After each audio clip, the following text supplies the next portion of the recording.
Okay. Good evening, good afternoon, wherever you're listening to us from. Okay. Good evening, good afternoon.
Okay. All right. Okay. Good evening and a pleasant welcome. If you're just joining us, this is Spoon Talk. And coming up, the team will be joining us very soon. My name is James Goodell Flomo, and we love to welcome you to another fresh edition. Well, tonight's edition is going to be uh, another fascinating edition where the team will come and talk about the issues that matter, specifically things that has to do with politics. in Liberia will also be on the table.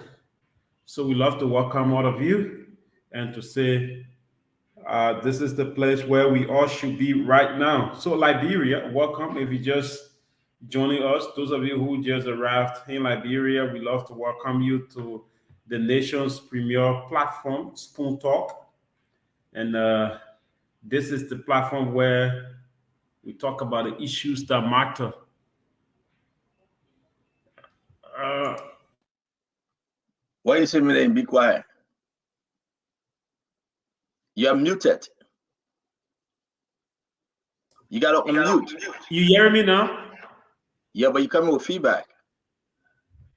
I think I caught that up. I'm coming 1 minute.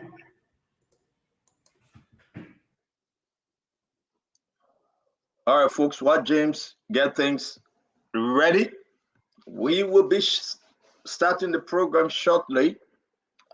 Musa Keita, only man I can call me Opa. If not James Brown, then Musa calling me Opa. Musa, who you know my Opa name from? Famata Gay, Tita Johnson, John Tukpa, James Harris. Let me put this in our Spoon Late Night chat room. Folks, the late night chat room is getting crazy. A lot of folks joining. And today we got very, very, very, some very, very important information for you. We started this thing yesterday, but I want you to understand as you invite your friends, your brothers and sisters.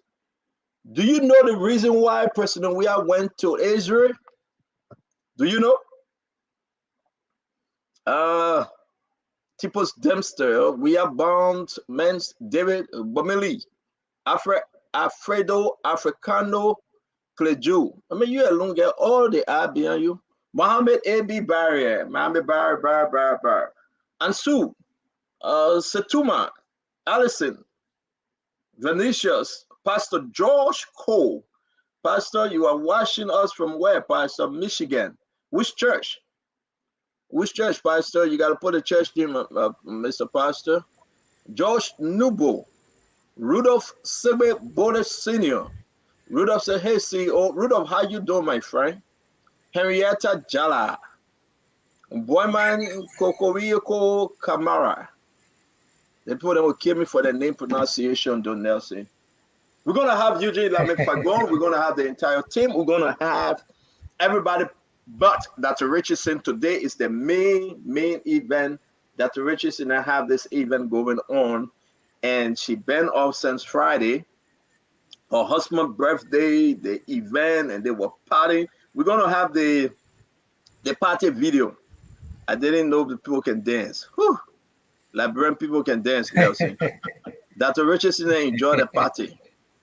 My heart was burning. I wanted to go there and say, hey, Lord. They are having the today the Bond Education Center Alumni Association, the big association from Bond County.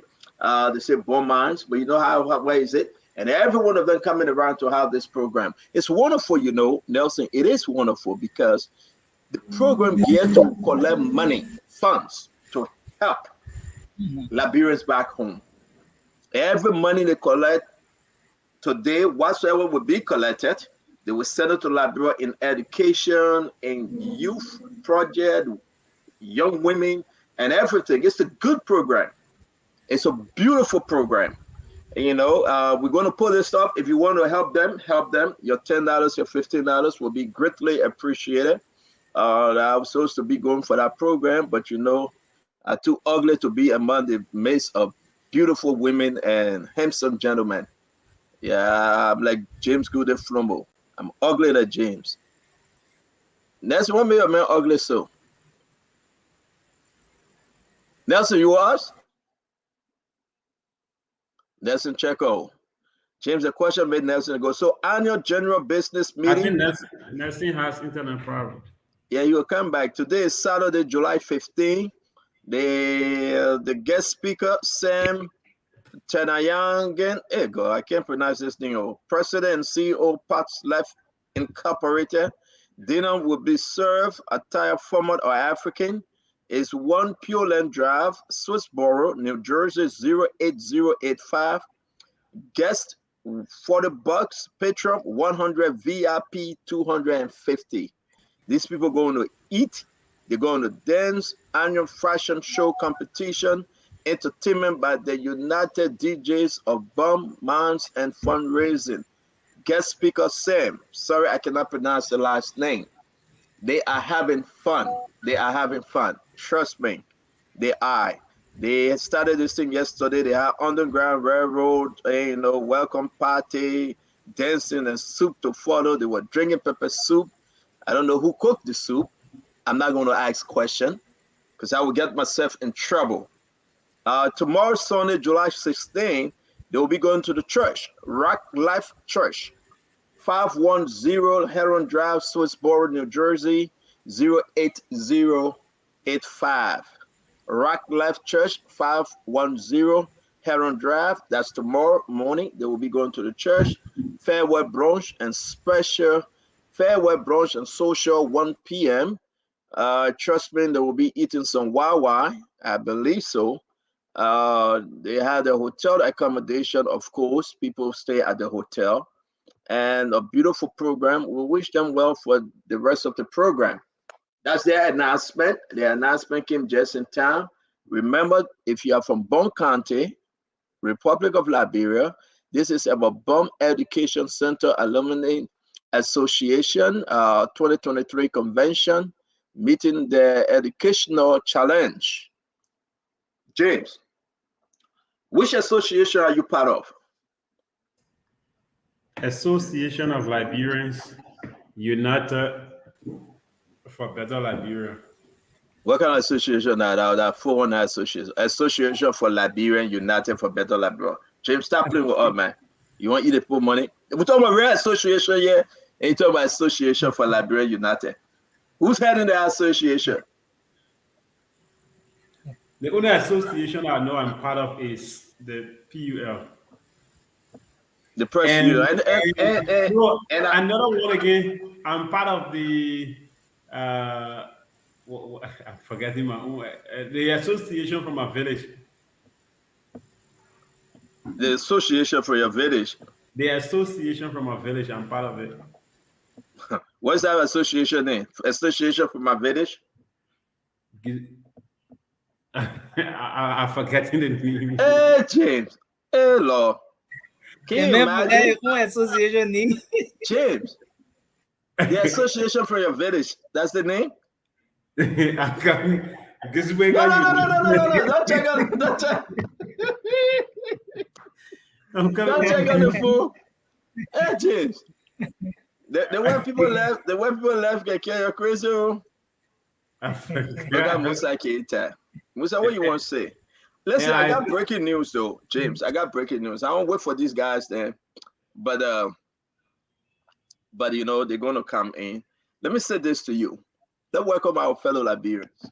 Let me welcome some of them again. Dolo said, James that Mumu. James, you hear your message, Mumu. Peter Fire. James from the Feasible United. I think that's the association name. Yeah, they have another one. They have another association named Feasible United. I forget. James, can you send the link to Yeke Koruba? Yeke is coming on tonight, folks. Yeke too ugly to be on the show. Amen. Yeke is the most ugliest man in Liberia. No, seriously, I know. That long got too ugly to be on the show. I know. Listen. James, number one, try to get us on Fabric TV and Super TV, all right? Yeah, we are on and on YouTube. Yeke is the most ugliest man in Liberia, but he will come on tonight. Burma family, let's see if anybody want Yeke on the show tonight. But I know James there will not be on the lawmaker. The lawmaker will deal with him tonight. If you want Yeke on the Spoon Talk tonight, please say yes. If not, we will not bring him on. I don't like Yeke business. Yeke disrespected me. It hurt my feelings. I have feelings too. Okay. My association, man. Me talk about Yeke, man. My association, TDA. What's the name? Gizibwega Development My Association. man, take your time. What's the name? Gizibwega. Gisi. Yeah, that's my village. So I today, attended that meeting one time. James, send me the flyer, the Spoon Talk flyer, the one that said national issue. I gotta put it in this room, and we'll be taking you guys. You can join us by way of the stream. Yeah, let's talk today. Let's just chat today. It's a blissful, restful Saturday. While we get the team coming on, we're going to be discussing President George Manawe traveled to Israel. Do you know the reason why? The main reason why he went to Israel today. Something strange happened in Buchanan today. James, how many times can you be expelled from a school? How many times can a school expel you? 1, 2, 3 times? How many times you think? Basically, it should be one time, but if that one time is okay and they beg the school brings you back, you do the same Then thing, they will expel you again? they will expel you. So Nelson, how many times should a school For expel example, someone? I'm Remember, telling you, man, you going to example, go what's taste your beans double G. It's drying like a Avin spade. was expelled by UL, and they begged for him. He went back. They I did mean, not that expel him. Avin we said in the CDC government. We're talking about real school and real people. Leo Avin we said business. No, but in real school, somebody should be expelled just once. You are suspended. And if you are suspended following that particular reason why you are suspended, if you don't improve, then you are expelled. When you're expelled, then it means that you should go. You go, you're not coming back. You will not come back. So you see, but then if you guys are saying these things though, then let's just ask the question. We heard since last year that Musa Belete expelled some folks from Liberty Party. Recently, again, a man saying he expelled them again. Well, I mean, we will discuss that later. How many times should Musa Belete say take the party, go. You're fine, you can have it. And you said to him about expelling people. Now, do you know the man named Daniel Che? What you know about Daniel Che? James, can you find what famous picture when Daniel Che was in his military attire? And you know that famous picture, find it and upload it. Then at the end of the day, Mr. Cummings included Daniel Che on his tag team. Folks, you remember, right? I want to talk to our people. If you remember, please say, yeah, Yeke is coming on the show, of course. Yeke is coming. If you remember, I want you to say yes. Huh? No, Representative Yeke, I'll tell him I'll send a link to him. Yeah, I sent a link also. But James, help me. You remember that, yeah, man, people say Musa Belete cry on my name. Let Musa Belete cry on my name. He cry on my name every day. Listen, I'm fine. A lot of them cry on my name because that's me. A lot of them will say what they want to say. I will just sit back and laugh. This is life. Good day. Yeah. On a serious note, who is Daniel Che? Daniel Che is noted to be one of Liberia's notorious defense ministers, who was the defense minister of one of Africa's most. My man, show the picture of Daniel Che. I want to tell you now how. No, we know Daniel Che, man. I don't care on slow drive. Show the picture because we know who Daniel Che is. We know his position he had in the government. But you remember James and Nelson and folks that followed us. We say thank you, Richard Patton, Stanley, Jerry Binta, Abdullah Dago, Louis Thomas, Christopher Nagbe. Christopher Nagbe is crewman. Balihan, Edith Campbell, Samin Innocent Malu, Joseph Mali Cuddy, Emmanuel Stevens. I want to call your name. I want to say where you're from. I want to send greetings to your family members. We will open the phone. And James, I try for you to get that picture ready quick. We know who Daniel Che is. Yeah. But let's go back. Let's go back to the argument here. Daniel Che argument. Daniel Che, today he did something. He did something today in Buchanan.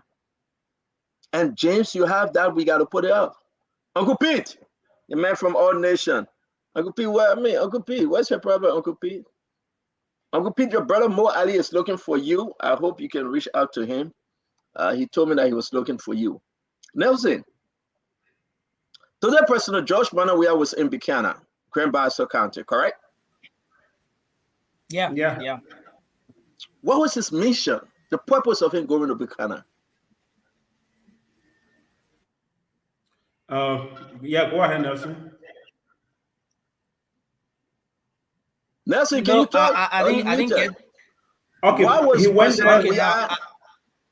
Why He was went there President Weah the today. mission of going to Buchanan City? We got the pictures. We're going to put the pictures up, by the way. He went.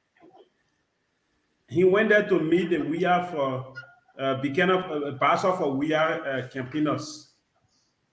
So Basil for Weah, correct? James, I need your Yeah, attention, my man. I there don't know is what an you're doing with that thing organization back. there. James. Yeah, it coming up. It coming up. Yeah. Basil There's for Weah. yeah. Nelson, Basil for Weah. Did anybody tell you that Basil for Weah? Basil for Weah?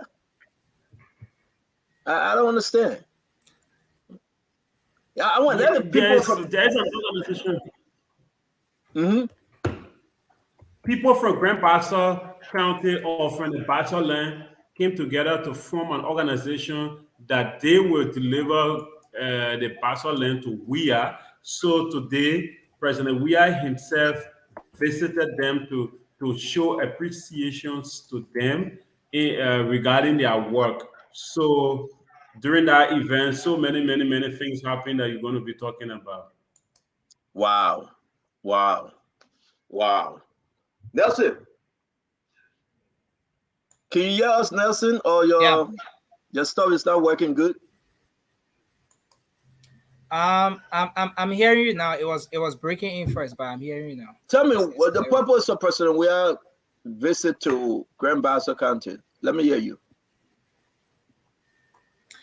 Yeah, so like James said, the president paid a visit to Grand Bassa County today to meet the folks on the banner Bassa for Weah organization.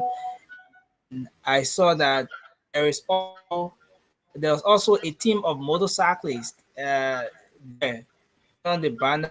The name is escaping me, but there's a team of motorcyclists there as well who said they are in support of President.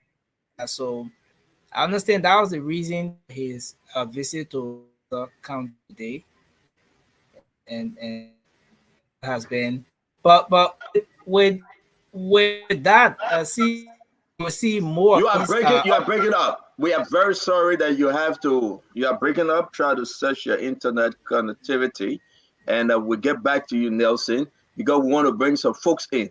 Let's talk about this wonderful picture. This is Daniel Chie. This is Daniel Chie. James, this is your friend Daniel Chie, though. I know you're trying to put the rest of the picture up, James, but you have to come because I have an internet problem with Nelson. This is Daniel Chie, James. Let me put the picture back up. Why do you think we're talking about Daniel Chie today? Our fans want to know, people want to know, why are we talking about Daniel Chie today? We're not hearing you, James. You got to unmute. Why are we talking about Daniel Chie? Why? We are talking about Daniel Chie, or Liberians are concerned about Daniel Chie because Chie was one of those people who recently endorsed Cummings and vowed to deliver the Bassa land to Cummings, and he was also named on the tag team that is responsible to spread Cummings' message. And that became a news in Liberia, where even the seditionists who are today facing said he was a warlord, people watching. But James, that's why I need to ask people today, right? That's why I need to ask people. That exactly you are correct. Can we understand this Daniel Chie situation when who just taking you out? James, stop being in and out, man. You're in Europe. The internet giving you a hard time too. So can we ask the folks? Oh, James, man, don't mess this thing up. Balance yourself, bro. Are you okay? We're not hearing you. I'm good now. You sure? So we should take the other one out? No, that won't be there for a picture. I'm not Okay. coming on it. All right. Thank you. So Daniel Chie, Liberian I'm getting a feedback, James. Straighten it up. From please. me? Hello? Yeah. Wait, James. Hello? Hello? I get a feedback. You got to turn the other one off, James. It's off. It's muted. No, it's having a serious. Just take yourself from there. Stick with one, please. Okay. You still Hello? getting it? Yeah, the new device you put on messing up. Take the new device from there and do something. Folks, so let me go back, James. Let's stick on one, man. Go back to the old one you had. All right. Let me say this to all of our fellow. Daniel Chair today endorsed Josh Manawia re-election bid. It may be shocking to you today through one of our sister network, Abla TV, in Grand Bassa County. Daniel Chair said, I am not supporting Mr. Cummings anymore. I am supporting Joseph Yema Boakai. Can you imagine for the bid? I want to hear from you, my fellow Liberians. You guys that follow us every day religiously. Daniel Che said today he's supporting Josh Manawia. What say you? I'm going to ask James and the guys to put the number up because I want to hear from you. Daniel Che saying he is supporting Joseph Yima Josh Manawia. How can he say he's supporting Josh Manawia today? But a few months back, he was supporting Mr. Cummings. What's happening? What's the real story here? When we announced that Daniel Che was hanging out with Nathaniel McGill, Samuel Twer, people say, no, it's not true. We announced it on this show. We got pictures to show that Daniel Che, he was at the hotel, Farmington Hotel with Nathaniel McGill. The very night in which he was announced by Mr. Cummings. When we told you guys that a lot of people playing games in support of Mr. Weah, you guys said, no, we are making up story. You know who brought Daniel Che to Mr. Cummings? Louis Brown, Musa Berete. They brought Daniel Che to Mr. Cummings. Listen, guys, ANC, the whole ANC, you know where they came from? They came from CDC.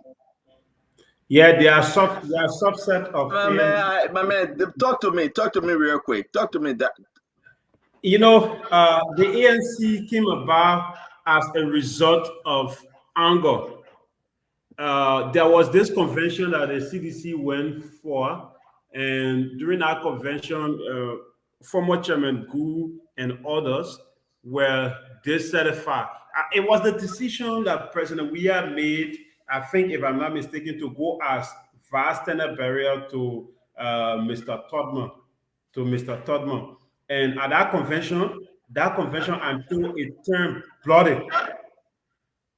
I'm getting a feedback. It's from me? I am hearing you. It's not from me. I'm hearing you perfectly clear.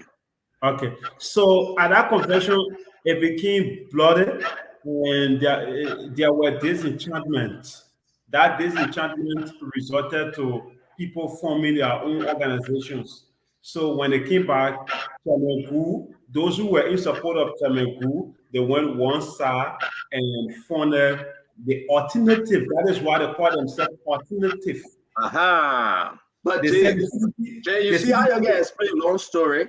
I got so many good stories to give the people tonight. They said the CDC was not an alternative for the people. James, but you're in darkness. You dark like that, you go put yourself in darkness again. I don't know. I think it's from my camera. I have to work. Yeah, wipe your camera, put spit on there and wipe it. No, you said no. But I would say this to you. I would say this to you, James. Mr. Cummings and ANC. When we say these things, people get mad at us. One of the party in Liberia, the richest party, James, the ANC. Now you can call them CPP. They can run all over and say what they want to say. But good day. Every one of them, most of them, I would say most of them, that behind Mr. Cummings today, they are all grievance seekers. They are not there with the whole heart. They are behind Mr. Cummings because they want to chop. James, not that Mr. Cummings is a bad man. I'm not going to put him in that class category. But those folks that say we support you, we support you. Look at Daniel Che today. You know who will be going next? Louis Brown. You know Where he who went? believe also working? This Musa Belete is gone already. Musa Belete supporting Samuel Twe. Musa Belete supporting George Manawia, the president. Musa Belete is done. He's gone. C'est fini. He's not coming back. These guys then meet every evening.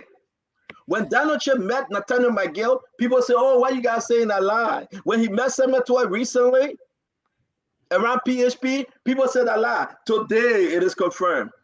Put Daniel Che picture up. Put Daniel Che picture. Listen, people love Mr. Cummings, but they hate the folks that associate themselves with Mr. Cummings. This is Daniel Che. They were clapping. They say, yeah, Daniel Che is on our side. Yeah, former gender minister Judy Cassell is on our side. Yeah, Louis Brown is on our side. Yeah, there's Musa Belete is on our side. But there's something you need to know about those folks, my friend. They are in bed with the devil. They are talking to CDC. They will support CDC re-election bid, and as confirmed, put a Daniel Che statement up. Please, Jim, why you upload this thing, man? Come on. No, I don't know. My man, upload the thing. That's why I sent it to you for. I sent it to you to just read it. The people want to know. The people want to see it clear for themselves. Because when we bring them on the show, I want them to contribute. It is very important, folks. Everybody leaving Mr. Cummings. Because this is two individuals that are in the race, George Manawia or Jose Yima Bwaka. If I say it, they get mad at me. But that's the truth. Period. That's the fact. Musa Belete knows. Can I ask you a question?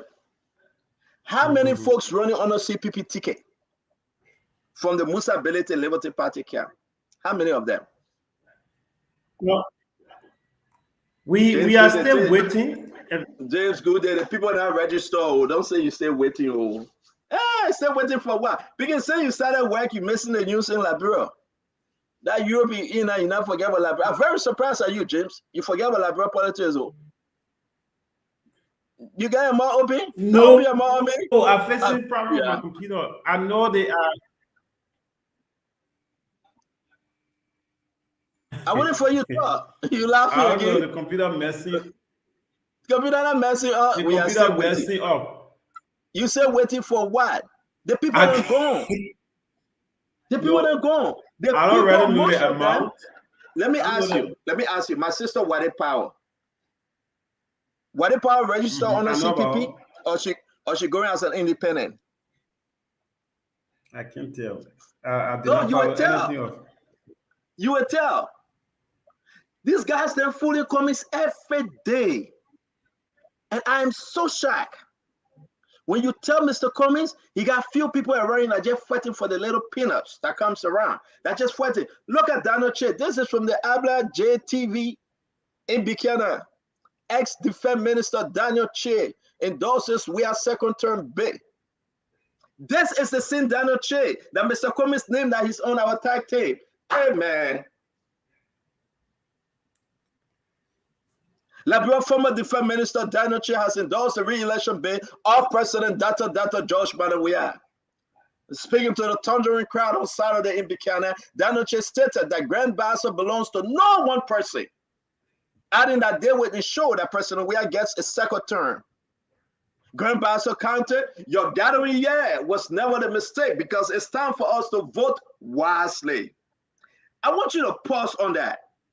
I want you to pause on that, James Samuel Goode Flomo, the man that is in Europe and have turned his back on Liberia, the man that forget Facebook, the man that cannot even remember the organization he's in from Facebook, the man that not turned to an European. We gotta tell the people, you're not turned to European. Oh. The people are saying, Daniel Che saying that Grand Bassa County, your gathering here was never a mistake because it's time for us to vote wisely. Supporting Mr. Cummings wasn't a wise decision, James. It was not a wise decision because he went there to gather information that will help the CDC today. The very day Daniel Che was announced that he supported Mr. Cummings, the very day that night, he was in Farmington Hotel with Nathaniel Fallow McGill.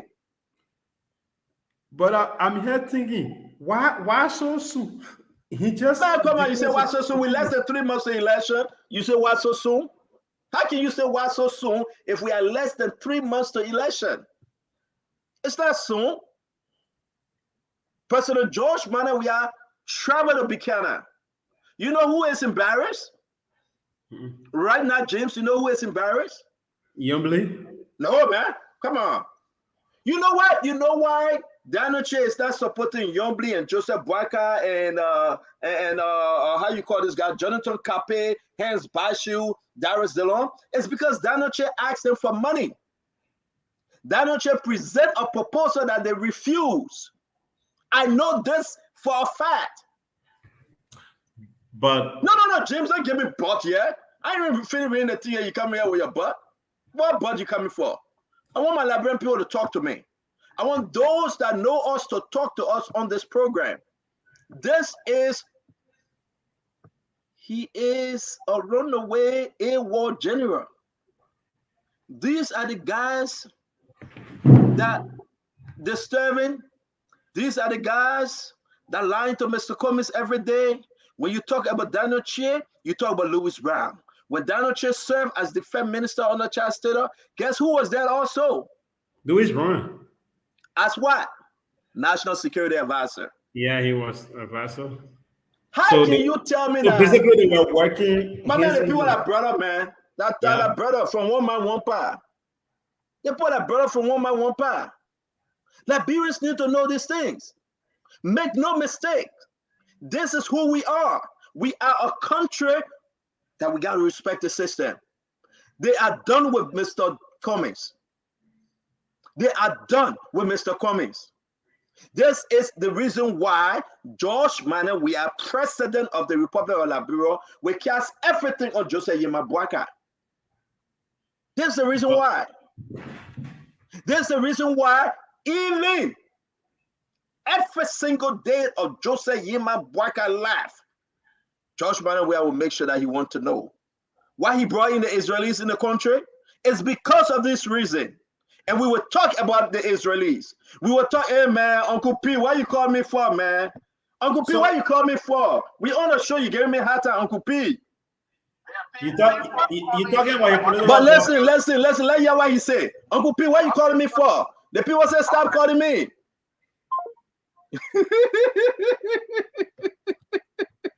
You better man run away, Jim. Uncle P know I'm drinking with him though.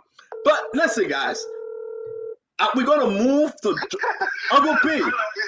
Uncle P, why you calling me, man? Tell me what you calling me for. You don't want me to say it? No, it's trusting for that. I can't leave it. Believe me, I want to say something. Uncle P, we will send you the link. You can come on. Today, I will send the link.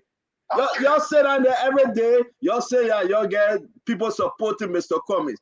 How can y'all say people supporting Mr. Cummings if Musa Belete telling all the people to go endorse George Manning we are? How can you guys be sleeping?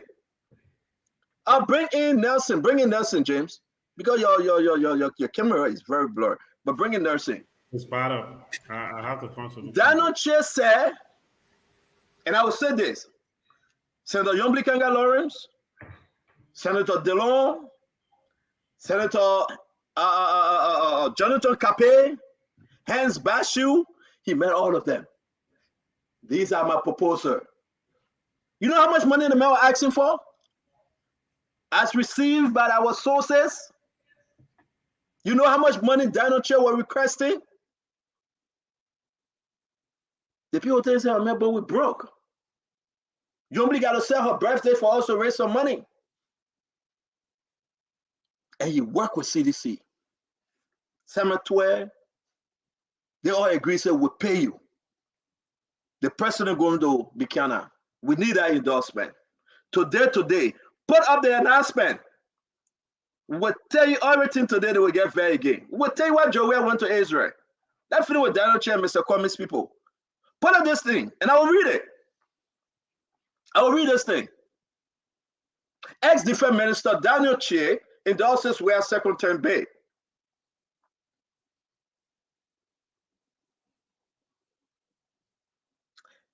It's already given. We are 33% in the first round. Musa Benete is still fighting for John Manuel Weah. He said John Manuel Weah got 33%. He's not talking about Mr. Cummings though. Musa Benete now he's open season, supporting President George Manuel Weah. Musa Benete now say what you want to say. I am supporting President George Manuel Weah. George Manuel Weah will be re-elected. When we tell you guys that this thing is horrible, you guys think that we were joking.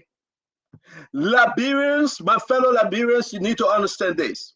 It's only 2 people in this race that will be president tomorrow. 2. I know my Gonglo friends that will get vexed. Mr. Gibson will get vexed. It's okay. He's still my friend. I respect Councilor Gonglo. That's my papi. I respect Clarence Moriba. That's a young man like myself. I respect him. We can laugh, we can joke. Let's welcome Hussein Fadika, the man that is related to Abu Bakr from Afghanistan. Let's welcome him. Hussein. Salam alaikum. Malikum salam, my brother. I was just on live. I'm breaking some other news there again. A lot of things going on. That Daniel Che you're talking about, Daniel Che is a murderer. Daniel Che almost murdered me in Bikeno. And I was surprised that the ANC people had him on a ticket. And then they want to claim this general, they used to call him the American CEO. I remember somewhere in 1990, a young man playing chess in front of the Taco gas station in Bikeno when Daniel Che ordered his boys to take us to the St. John River and execute us. Wow. You know? How my mom not be a permanent citizen of Brown Bassa County, and he didn't even know my mom was the director of nurses at the hospital at that time, and they had a bunch of wounded soldiers. So the wounded soldier went on a rampage in Bikeno, and we were free. So these are the people that Cummings have but listen to me. Okay, we'll rest that story, my brother. This is Daniel Che we're talking about, but I want you to listen to this though. Liberians need to listen very clearly. Hussein. These guys that celebrated when Daniel Che when his name was announced, Louis Brown, George Wisner, Judy Cassell, Wade Powell, Daniel Che, and the rest of them, they celebrated those names and said Mr. Cummings had a team, strong people. I'm going to bring you in on this because I want us to be very clear. Today, Daniel Che has turned his back on Mr. Cummings for the price that which was right. How can you tell us, we Liberians, fighting for the just cause, Musa Benete today saying on another network, Mr. Weah, President Weah, has already secured 33% of the vote. How you get to know? What's happening here, my people? Open your eyes and open your ears. These guys, they are formulating a result already, and the election is not over yet. But here comes Daniel Che. This is his statement. We're going to put his statement up. They can run with what they want to run with. Ex-defense minister, the son from Grand Bassa County, Minister Daniel Che, endorses Weah's second-term bid. Liberia former defense minister Daniel Che has endorsed the re-election bid of President George Manuel Weah. Speaking to the thundering crowd on Saturday in Buchanan, Daniel Che stated that Grand Bassa belongs to no special person. Who that special person that we're talking about? Is that Charlene? Talk to me. Talk to me. I beg you, my man, unmute yourself and answer this question. Who's the special person that we're talking about? Is that Charlene? Probably Charlene, but the problem here is this team was dead on arrival. They got a lot of names on that team that I would question. And our friends within the ANC, they went out, or they have answer for everything. That's the problem with them. These people want meaning, they want it just depends. I know. Tom, this is the problem I have with Mr. Cummings. Cummings doesn't have a doctrine. Like Buckeye, you would say, think, love, and I sometimes wonder who Cummings is. It's just a matter of waking up the next morning and see which comments you find.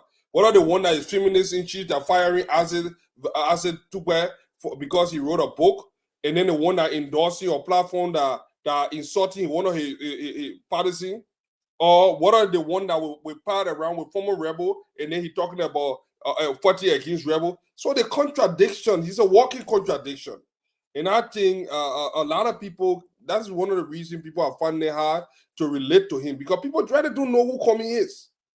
Is he the clean hands? Because clean hands, we are seeing that this clean hands is willing to wine and dine with dirty hands. It's all because of this desperation for power. And his partisans are all over on Facebook attacking people and fighting here and there. Who trying to log in? They can't go on. Somebody trying to come on, they can't come on. Yeah, that James said his internet is tripping, so it's good that you're here. But let me say this though, and listen, I'm not bad mouthing Mr. Cummings. I said this every day. The management team of Mr. Cummings served as second in command to Coca-Cola, to Pillsbury. Mr. Cummings have the credential, right? But why is he making this mistake? Why he was fooled? Hey man, Fadika. When Mr. Cummings sat down there, they brought somebody. Louis Brown brought his friend, Daniel Che. Toga McIntosh brought his friend, Daniel Che. And Daniel Che today turned his back on Mr. Cummings. The reason here is because Cummings doesn't have his own mind. He doesn't have a doctrine. Cummings is being pulled left and right. He doesn't understand the terrain, and he relies on his chief stewards to guide him. And they have been misleading him. That's one of the reasons he's finding it hard to connect with the people, because he's not someone that is being himself. He's being remote controlled by Madame Salif and the rest of the group on the ground. So nobody knows who he is. He needs to find a niche. Is he going to run as the clean hand, or he going to run as a regular Liberian politician? That distinction, he have not done it well. So tell me now, listen to this thing. I got to move on and tell the people why Joey went to Israel. I got to show you. You say Mr. Cummings got a house in Liberia. Mr. Cummings just built his house. He never had one. We got a picture of Mr. Cummings' house. We have the location. We'll be showing it to you too. This is not about Mr. Cummings' show. Huh? What a picture in from my face here. My man, the picture that the thing that the people said. Let me read it. I will take it down. Hold on 1 minute. You got something in front of your face? And I'm a handsome man. I want the people to see me, my man. My man, they see you. I can see you. Yeah, seriously. Grand Bassa County, your gathering here was never a mistake, because it's time for us to vote wisely. He furthered, I am calm. Who read this in? I have come to endorse your second term bid, but I want you, Mr. President, to take note on the Bassa Geo Road, which connects several counties in Liberia. Daniel Che, who was recently captured on the campaign team of ANC, has shifted his gear, joining via re-election bid. Ladies and gentlemen, I shouldn't sound a perfect key now, boys and guests, but I will tell you this, I'm begging you. This, but let me go again. See you say I'm going to take the thing down and you run away. No, that's what I call coming. I'm going to leave that call alone. This is very, very important. When we told you guys that Mr. Cummings gets so foolish people behind him, most of them, they're lying to him, they're eating his money, they're running away from him. Y'all say we're making a mistake. Nelson, put up my phone number and put on your phone number. Let's ask the Liberian people. We will ask the Liberian people today, because Uncle Pete want to come in. We'll bring Uncle Pete in. We hate Uncle Pete. We hate Uncle Pete. I think that's your number, Nelson. Let me put it up. I want you guys to call me before we talk about Cummings' house that he's building. Mr. Cummings building this house right now as we speak. Mr. Cummings is building this home. Let me call the area name real quick. Right by John Bese Place in Bonotan. Mr. Cummings started building this home since April of last year. Right adjacent John Bese in Bonotan. Marshall. Okay? We will show you the home. We will tell you we have all the pictures. And then we will also shift gear as to why today, comfortably, Musa Benedict can say he's supporting George Manawia. We've been knowing this. It's not strange. You just been lying to Mr. Cummings. Let me take Gifler. Gifler, go ahead, talk to us. Yes, is this Anthony? Anthony, you are live on Spoon Talk. The first thing I want you to address tonight, Daniel Che has shifted gear. He's now with CDC. Okay? This is not a strange thing of Che and many people. There's the same Daniel Che with NPFL. He was a defense minister on the NPFL. Now he joined NPP. Now to CDC. Now to Alexander Cummings. I hope Cummings will learn from this. Hey! Hey! Hey! We have a lot of wishy-washy people, flip-floppers. Okay? And they don't know what they want. I'm sorry for him. Daniel Che is just more like a Louis Brown. Louis Brown. All right? Let me take the next one. The line is crazy. Let me take the next one. Thank you very much, Anthony. My friend, your name and where you're calling from. We got to go to Labro. We got to go to Al Hussein. Real quick, we're going to take a few calls. For South Dakota. Yes, sir. Talk to me, my brother. Yeah, let me be very bold and fair to the Liberian people and those that are in the states that this coming election, October 10, there's no joke.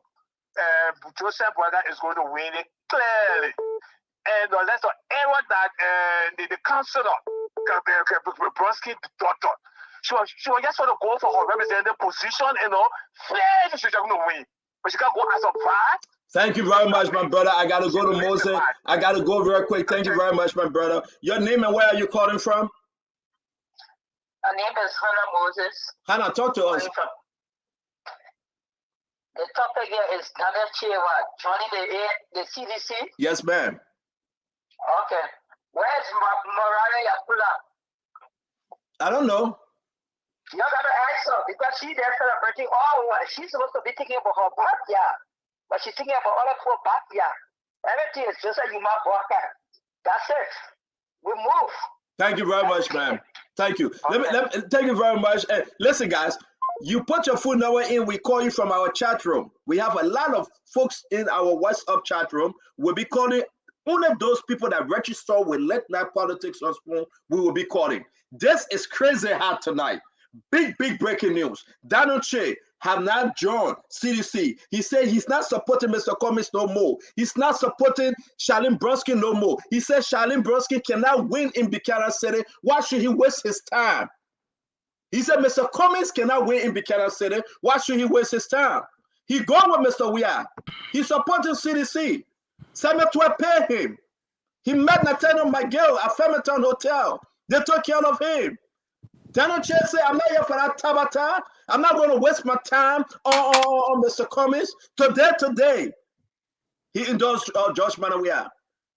Today, Musa Belete is telling you that George Manawia got 33% of the vote in the bank. Can't you imagine? Can't you understand that this election, like my friend Fagon would say, Bakulakwa. Let me bring in and welcome Fagon. I want to hear from you, Al Hussein, before we bring in Fagon. Al Hussein, listen to what they call us as saying. We will go back to the line. But talk to me, my brother. Well, man, it's disheartening, man. I look on Facebook this morning. It's like I couldn't distinguish the CPP folks from the CDC folks. They're both sharing the same campaign. It's like Boyka has been running this country for 6 years, and not George Weah. That was the puzzling part. We woke up this morning, especially with the Spoon Network. I see someone else celebrating for a network that they all benefit. You get children, then you want to join witchcraft. Go to Northampton, they will tell you that parable. You get plenty of children, don't join witchcraft. Don't join witchcraft. You get radio station, you get nothing in Labro. You say you're running a campaign. Then you want me, the only radio station that give you a platform. The other 40 million that they can nobody know where they coming for. So it's disheartening, but I can say this. I broke stuff on the news today or on my platform about the plot to rig this election. I'm not hearing you stand up. No, I tried for us to fill in the Donald Chester. Yeah, that's filling the Donald Chester. Then we'll share. I will break down news, We'll give you a time, but you gotta share with us now. Put it in the chat room because we want to be informed. I would say, look, Daniel Chair, I knew Daniel Chair was bad news from the beginning. This is not Daniel Chair first time. In fact, I knew this long time. I think we said this on the show before that Daniel Chair was. You remember there was some program that was held a couple of months ago. So Daniel Chair was going way back before it even came out. Cummings is incapable of holding his people together. The reason here is Cummings doesn't stand for everything. There's some men are going to fight corruption. Let me just burn a little. 70,000 get missing from your campaign. Have you heard Cummings say anything about it? There's some men are going to fight corruption. You put 70,000 and they spent 400,000 for that nonsense with Taz already. 400,000 and nothing. And then we heard that there was a fight between Mariah and another individual, and he walked out of the room. That is not Elisha Stowe. That is not leadership. He got it and he walked. He walked from there. He walked. Yeah. That doesn't solve the problem. I mean, another president that will be coloring speech for all. That's exactly what will happen. That means it will provoke him. He will color speech for all again. So let me say this, my brother. Fagon, welcome to the show. Fagon, listen, I want to share chairs for Mr. Cummings, but my chair can't come down. I'm serious.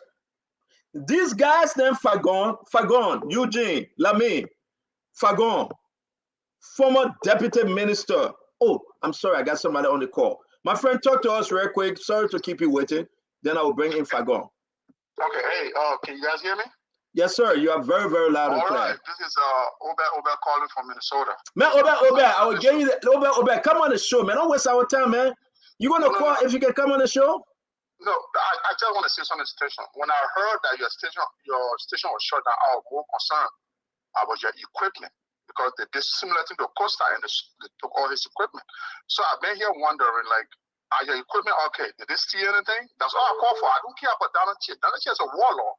So if he wants to be with Georgia, well, that makes it easy. But it's important, Obed, I would not let you slide with this one. There's a man that endorses Cummings. Don't tell me say because he's a warlord, he don't care. No. The people celebrated Daniel Chair.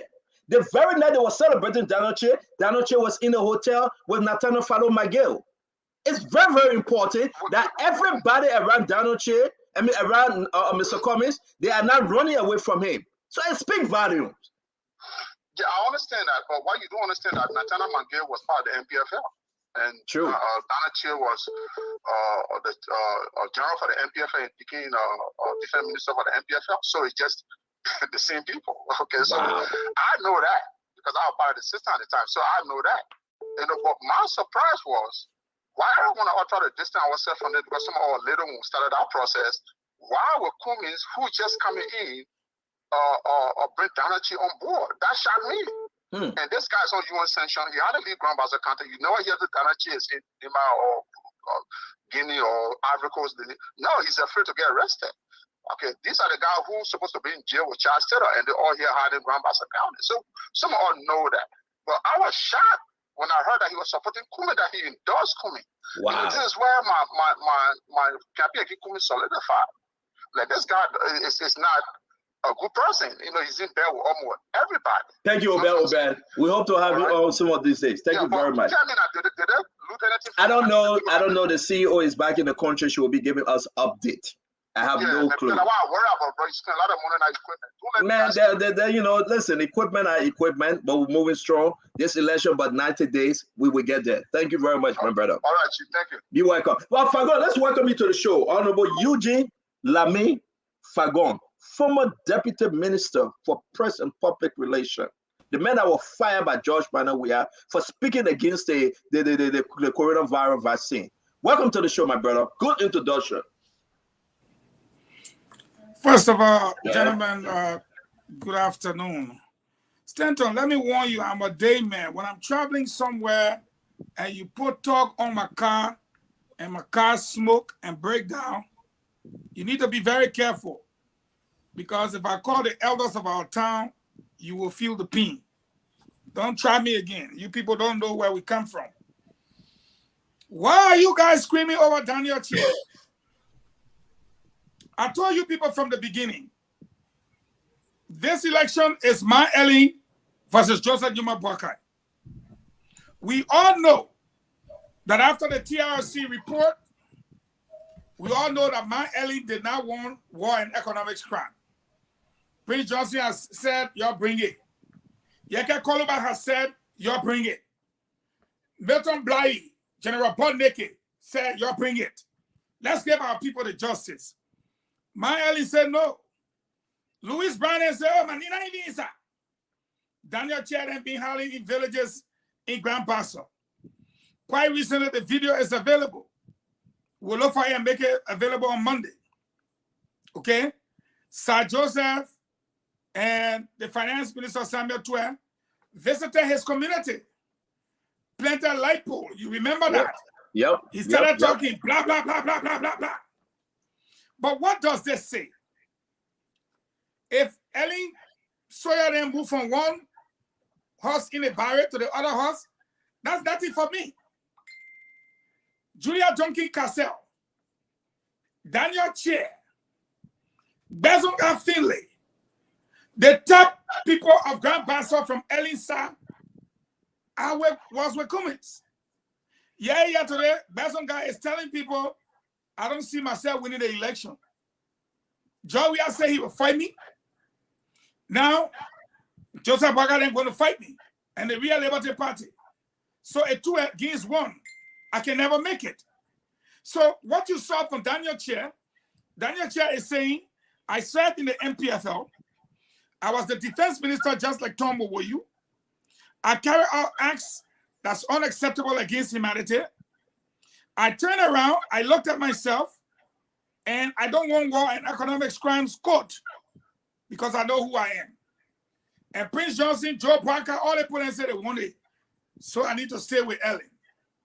I don't want anything like audit because John Molu coming. I need to stay with Ellen. Lastly but not the least, Cummins is far more disorganized than any candidate in this race. And I challenge any one of you to tell me it's not Mariah, the young lady who just graduated from school, running Cummins' campaign. You can clearly see, where is Louis Brown? Daniel Chair is gone now. Where is Belete? Belete got his own talk show now. What is Belete waiting for to carry Cummins to Nima and put him up? He can't do it. If you ask the question now, who's in Cummins' camp right now? Little known Charlene. The only thing we go interview Charlene will tell you, "My boyfriend, I wanted my father to rather see my boyfriend for her to get married." So who is with Cummins? Give me one face that can stand up now and say, "I am with Cummins." Toga Gateway Macintosh and all running away. You can't win. Let me hold you right there. Fatiga, he made mention of the name, my own pape, Toga Dato, Toga Gateway Macintosh. They may have a problem with the campaign team. The pape have a serious problem. And they are saying that Mr. Cummins, he doesn't listen to wise counsel. And you know Toga, you know my pape. The pape left President George Manawia because of the same thing. The president refused to listen to him. The in-house fighting. When the people give you wise counsel, you must listen. They are grandfather into this thing. But who he sent? Toga. He said Toga go talk to Mariah. Louis Brown, Fagon. He said go talk to Mariah. He said this is not children play. This is not over here they say what's the playground for the kids? Come on, man. Checker cheese. This is not checker cheese that you're going to play. This is election we're talking about. If you have your kid, take them to checker cheese. You have fun. You drive the car. You eat pizza. You celebrate. This is Liberia we're talking about. To see that these people, moving away, and telling us that Mr. Cummins, he's not serious. That's the problem. I'm shocked. We make mention of another thing, folks. Hey, man, how the time running so fast? So Can somebody hold the time small? I enjoying the show by with Fadiga. I don't want the time to go. I ain't got nothing to do.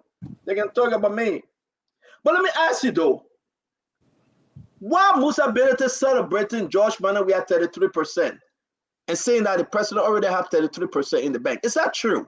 Should Liberian believe this, that President George Manneh we already have 33% in the bank? Fadiga, we come back to you. It's not far-fetched. I'm looking at two things. I'm looking at the element of incumbency. He's an incumbent. One of the things that George Weah did, and he did it right on our nose, was to infuse a lot of vain projects in our budget. Not only that, he succeeded in bloating our payroll with a lot of partisans. So those people, they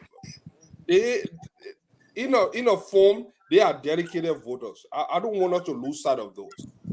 There are those young kids. And that's 33%, my man. Be serious, man. I don't think it's 33%.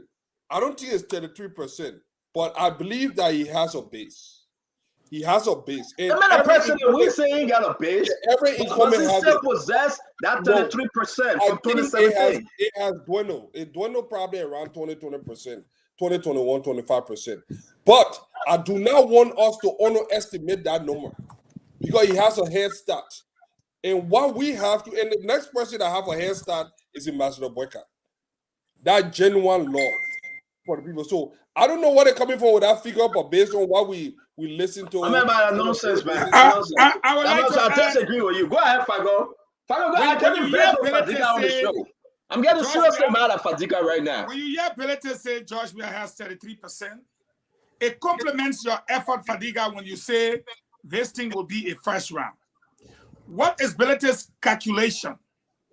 Separate Cummings, George Weah, what you call him, Robbie Morris, and what they call the other guy that just came?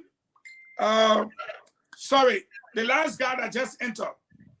When you put Ellen Group on one side and combine the numbers together, Belete is saying they got 33%. He said, we are got 33. So Belete is recognizing that about 70 to 80% of the country will go behind JMB. So if you want to argue that, then you got to look at the people in the race. Who brought money back? My Ellen. Who brought Cummings? My Ellen. Who brought Robbie Morris? My Ellen. Who brought the guy that registered yesterday, Arnold Walker, or what, the confidant of Ellie? My Ellie. Celia Coffield. What her name? Grace Powell. Charin Bosque. It's all president. Yeah. Add the number together. This thing is a first round.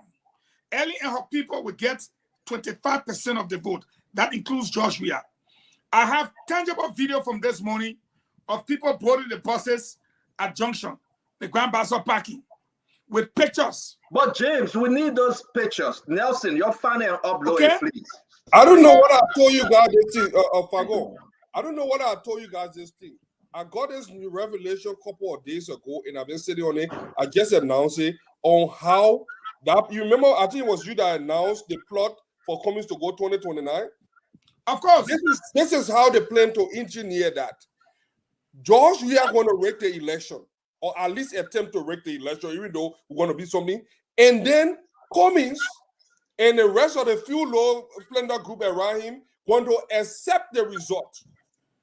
They want to be the first to accept all of them will accept the result. All of them will accept the result to legitimize. You also talk about that story. You want us to discuss it. Let's go into it right now.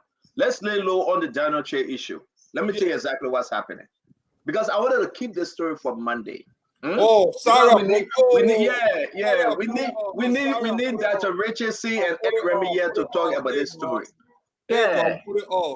Make it to all, but we have to talk. Benina Yue is expected to endorse George Weah this coming week, while his executives will be meeting.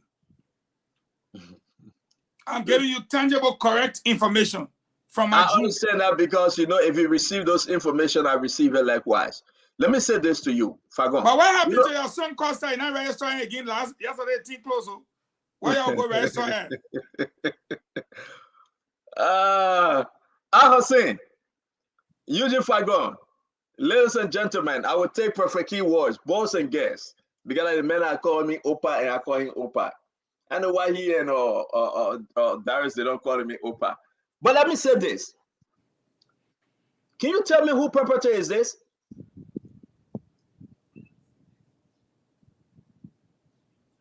Is that a team coming building?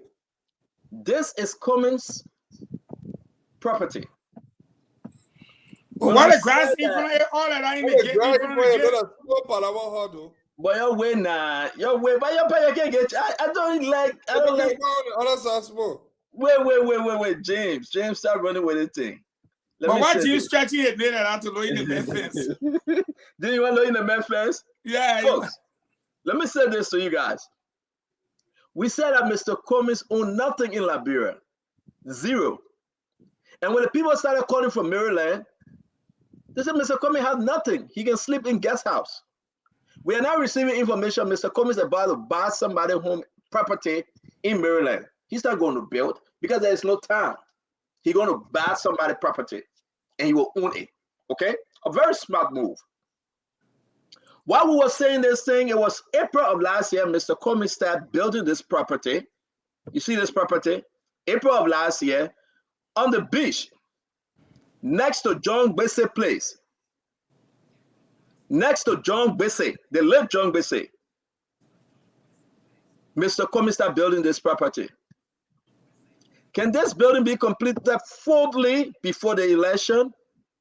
We got so many pictures of the property. I will be bringing you on Monday the interior of this property. I try to just bring you the exterior because today is Saturday. I want Remy Gray and I want Dr. Richardson from the ANC, CPP to come. Today, we can announce to you that Mr. Cummins is building a home near Mr. Gbese, John Gbese beach property. There's a beachfront property. As you can see, it's a beachfront. You see now, Fagon? This is Mr. Cummins' property. We will tell you how much it cost Mr. Cummins to build this home. We'll tell you how much it cost Mr. Cummins to build this home. So listen, what should we email Mr. Cummins? But we got to get the record straight. We know the land, the property land. We know who names the property land in. Who owns the land, who owns the property, but we say Mr. Cummins. Whether that he wife or, whether that his children, who they bought it from. Listen, guys, listen. This is very serious. Today, Mr. Cummins, because one evening, James came by and said, Mr. Cummins can sleep in guest house. Even the current property he's in is not his property. Mr. Cummins said, you know what? I will buy my piece of land and build my property. So while it's leading us, the mayor to believe that it's called a Cummins Tower. So that place not Cummins place? That place is not Cummins place. I got all the documents to that place. The current place Mr. Cummins living in, that high-rise building, it's not Cummins place. Yeah, man. It's not owned by Mr. Cummins. But why they lying to us? But we ran with this story. We ran with this story last year. We got the document. It's not owned by Mr. Cummins.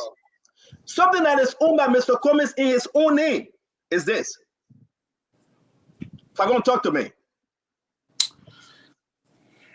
Well, when you get 70,000 missing, and it is estimated that you spend over 400,000, and only to come and look at a place that you are supposed to be sleeping, people are supposed to come to your fence or your gate, like how they used to come to Woolsey Horse.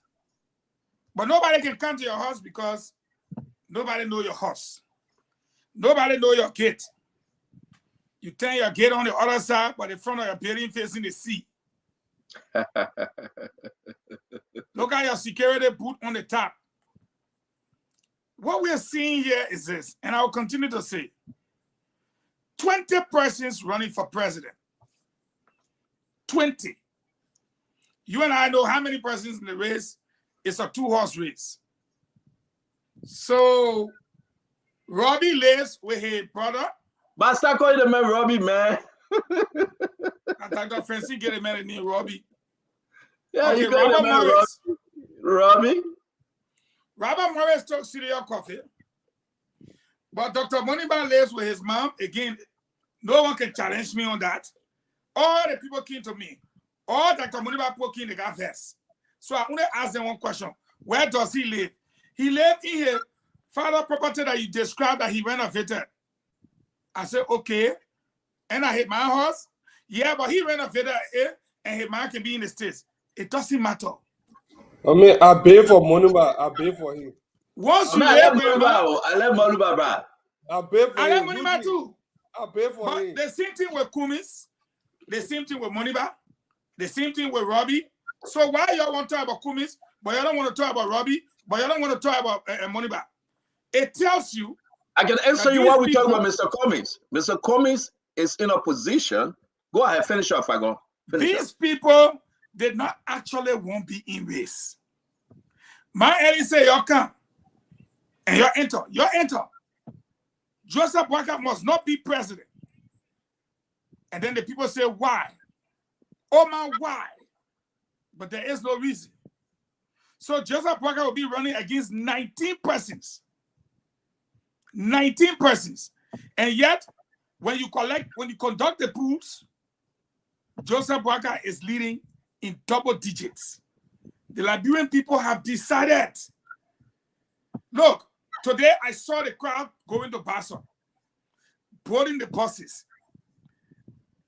The government officials alone and their families. If you say Allah, collect the video from the Executive Mansion website, Facebook page, and I bet you to put it up where they received the president at the Farmington Bridge. I dare you. When they bought the 200, I resigned from the show. It was too sorrowful. The second thing you will notice, President Weah refused to shake Zanzan Kaba's hand. He refused.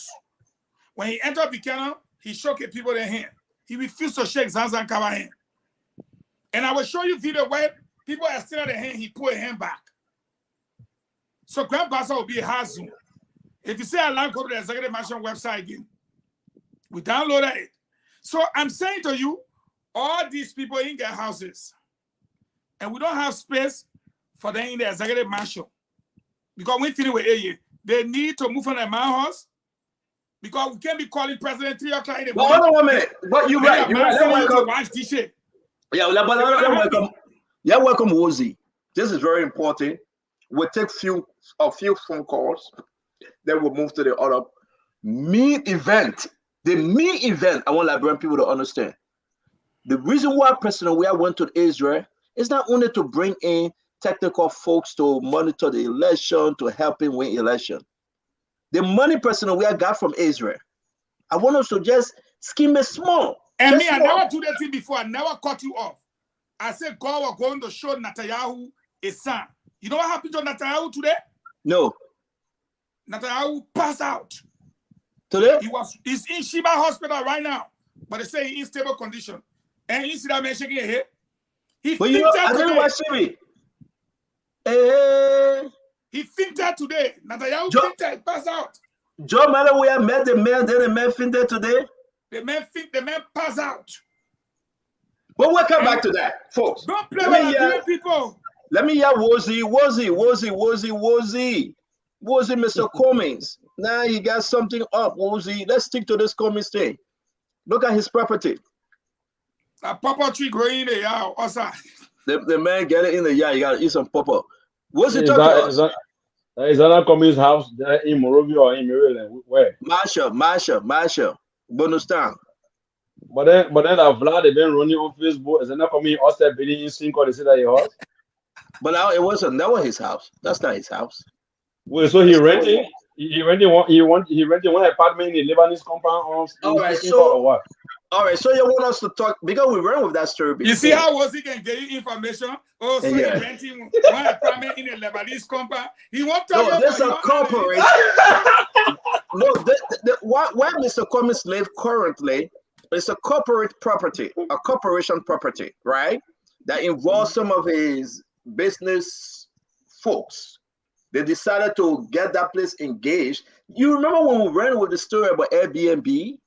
Yeah. Cummings they wanted that chain to run like an apartment, like a hotel chain. So therefore, during those days, They built it. Now, Comey had an interest to run for election and know where to stay because he was staying with this guy when he used to go to Liberia. I will put up the guy name shortly. The guy is from Atlanta. I will put up the guy name. Cummings was staying with the guy. So when the opportunity came, they finished with that property. Guess what happened? Cummings decided that, listen, I would take a level on this property, and that's what he did. He took us place in there, and since then, do you know Major Reeves? Yeah. Okay. Major Reeves.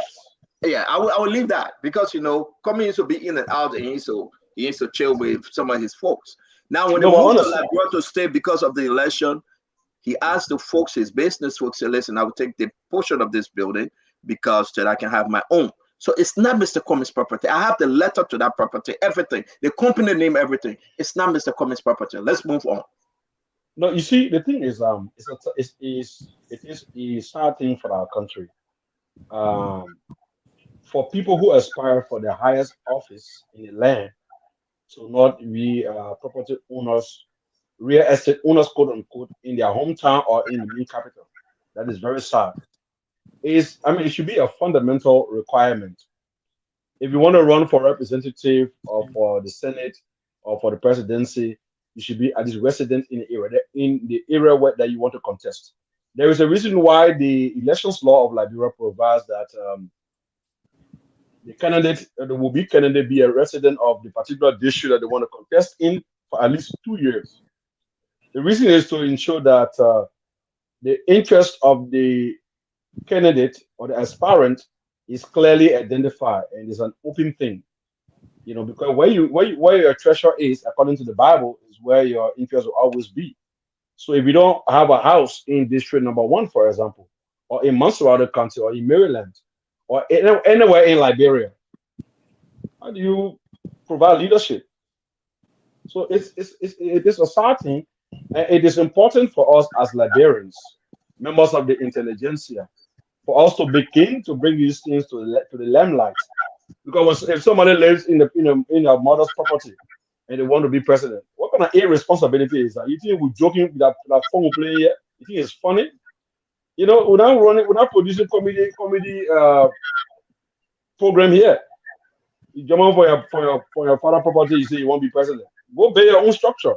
You manage projects in former president's office. Why you didn't buy land, build your own house? That tells you is 20% in Liberia and 80% here in America. Most of these people are schemers. They think Liberia is a retirement ground. Thank you, brother. A ground to go and hustle. We gotta put this thing in gear. I'm very sorry though. It's good to have you though. James, please advise James. Fago. The man refusing to put Joey a picture up when Joey went to Buchanan. I begged the picking in the bag. He refused to put it up. The place was empty. The place was empty. My man, put the picture up, man. Please, man. Hey, man. I never see somebody giving me a hard time like this. I hope Joseph Coach is not calling you to tell you said no. I hope quickly that your friend quickly. I hope he's not calling you. Yeah, man. Come on. And I said the picking all the information and the picking refusing to put it up. I said the other information about what we're about to discuss. This is very important, folks. The reason why George Manawia went to Israel. James, can you put this up for us to discuss it? Because I really want to hear Wozi and Fagon take on this. I don't know where Al Hassan went at, but he's in the back. Let me bring in Daniel Sando. Folks, why you want to take on that? I'm coming. One thing I don't want to talk about. Are we the ministers of information? Yeah, you guys said that capacity. Yeah, go ahead now. One thing people don't want to talk about Grand Bassa has to do with the level of traditional people who turn out today. But man, leave our show, man. Leave our show, man. Move over here. Move over here. What kind of picking this up? Move over here, man. You better don't bring your nose here. Normal men want to talk about traditional people in Pastor. Normal men. You better bring your tongue here. You got to tell them what traditional. You know what? Joe, we are from Grand Bassa. Joe, we are from tradition. You might put up the picture, but listen, folks. We want to put this thing up because we got to talk about this. James, can you put it up? I just sent it to you. Yeah, it's coming. Yeah, we got to talk about this. I think President we went to Israel because of money. Let me lay this thing up. Because of money. The president cannot take a trip all by himself freely. It's all about the money. James, you send it to me again, or you putting it up? Good day. Put it up, man. It's coming up. Let me ask you guys, right? We'll open the phone line and take few calls real quick because James got to wait for the internet to put that thing up. So, folks, you can call Nelson. Your number is up. Let them call you. I'm going in our chat room and I will call people one at a time from our chat room. We have to put the reason why President we have to travel. Nelson, take some calls from Liberia. Let's hear from the Liberian people. Why the president went to Israel and why Daniel Che refused Mr. Cummings today? Hey, James, put it down. Let's take a few calls first. Okay, so let me take this person. The first call here. Hello, you live? Yeah, go ahead. You live? Yes, hello. Yeah, go ahead. This is yes, Nelson. Hello. My name is Jeremy Ross, and I call on Eastville Woodrow. Okay. I've been a religious follower of the Spoon Talk show from the days of Spoon Talk to the Find a Friend and Me days at the Boulevard Palace, coming to the shooting down of Spoon Talk. But I just made a point of Spoon Talk quite recently. If you notice, have both the watch or the views on the internet. If you just look at the rating, that tells you that the Liberian will start with this regime, with this government. Okay. Because if a Liberian or a person that is in Liberia is classified by the word. Just wrap up. So just wrap up so we can take other calls. If someone that is living on less than $1 a day can take their $200 and go and buy orange data and lose that data just to wear this Spoon Talk, it means that. Thank you. Thank you very much, sir. Let's take this person. Hello, you live. He making a good point. Okay, so we lost this person. This person has been holding on. Okay, so let's take this person. Hello. Good evening. Go ahead. Go ahead. You live. Oh, again, we lost this person. Market. All right, go ahead, Mo. Talk to us. Let me take this person. Where are you calling from? I'm calling from Banavie Jarvis Market, Monrovia, Liberia. What makes the market a dry rest market? Only dry rest item they have there? Yeah, you got all the dry rest material now, but right now all the dry material, all the finna go. Nothing yet, Amen. Talk to us. Thank you for joining the show. Let us know Daniel Che ran away from Mr. Cummings. Daniel Che ran away from Mr. Cummings and Mr. President Weah went to Israel to collect some money. Talk to us. But you know, Mr. Waterspoon, like you have been saying all the time, this thing is a two-horse race. You either vote Joseph Boakai or you vote, the rogue, the people that can steal. So the option is yours, but we're not wasting our vote on Mr. Cummings. For me, initially when Cummings came, I was for Mr. Cummings initially. I even told ANC card, I took it. But who made me to leave ANC? It was Molba Kesseli. Molba Kesseli was the one that made me run away because he wanted to have control me on my opinions when he for me, I don't have to be more so I don't have control say what it should be in favor of Mr. Cummings. No, I have my own independent mind. I went to college, I pay my school fees to have my own independent mind. So I don't have to control my opinion. So because of this kind of attitude, and I didn't see Mr. Cummings the way they talk about him, they seem to be. So I dressed back. Amen. But we got short time. Yeah. We got short time. Let's run real quick. Thank you for calling. Listen, use my phone number and send your number in the chat room in WhatsApp. I will add you, okay?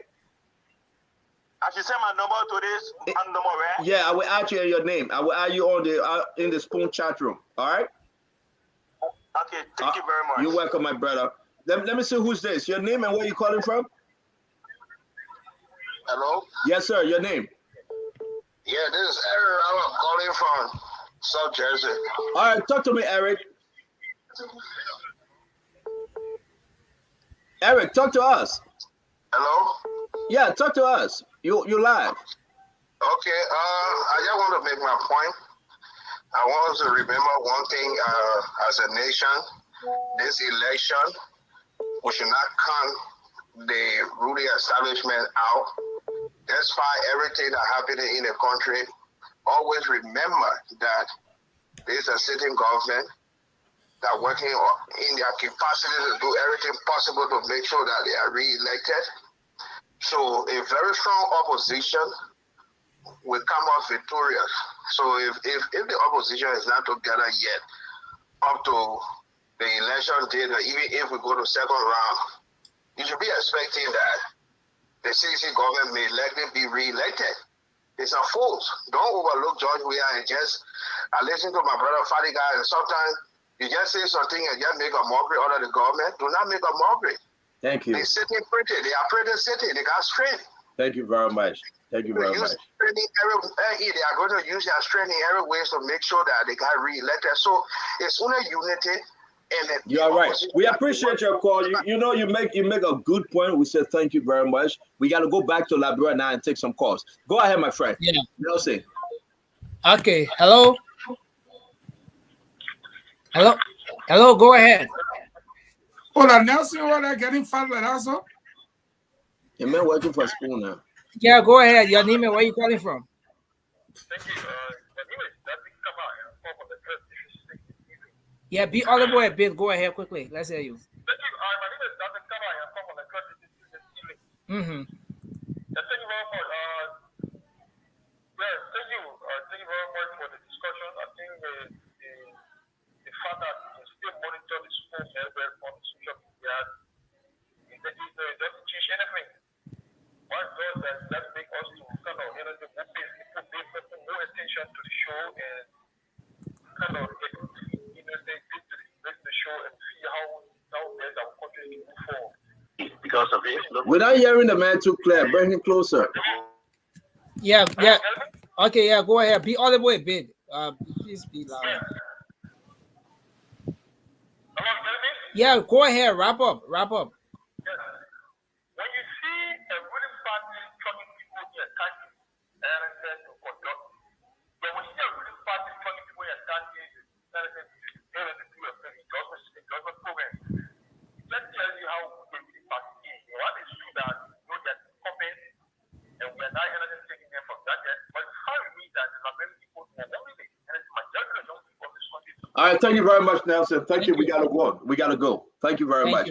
Let me bring the guys in real quick. Welcome to the show, Daniel Sando. It's good to have you. As we move forward, we'll take more calls, folks. We will.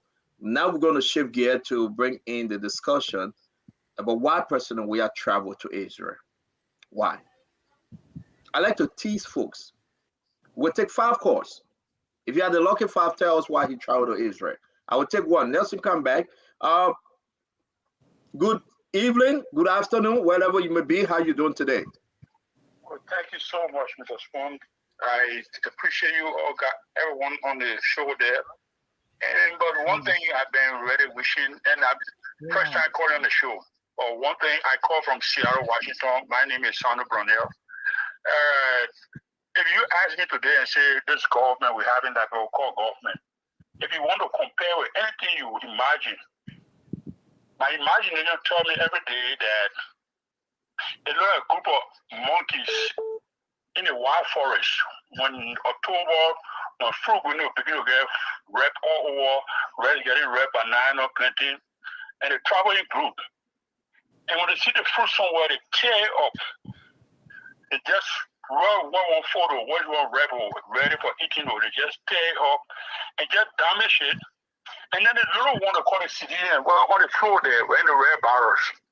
These are the rats, the opossum, and somebody can claim, but they fail to claim. They think with the future, they be jubilating for them and eating the bottom waste material on the floor. Thank you very much. Let me ask you a question real quick because we're moving to the next conversation. Why do you think the president traveled to Israel? Why? I mean, this guy, I feel to myself that he always do the same old thing. He travel everywhere. It's not everywhere they invite you as a humor. So you have no idea as to why he traveled to Israel, right? I feel that he traveled just for a same old thing, just to maybe rip the election or trying to find means how they can do to take the election away. Thank you very much. Nelson, you got somebody calling you. We're going to take more calls. Want to know why? Yes, talk to us, Nelson. Okay, hello, go ahead. You live. Yeah. Hello? Okay, so we bring this person. Hello, go ahead. Nelson, how are you? Yes, sir. Let's say, madam. Yeah, go ahead. Let's hear you. Yeah, my name is Justina Taylor. I have a call all the way from the U.S. to Liberia just to get on school talk. I just want to let people know that the main reason why Joshua traveled to Nelson, can you put the thing close to the microphone, please? We have a problem.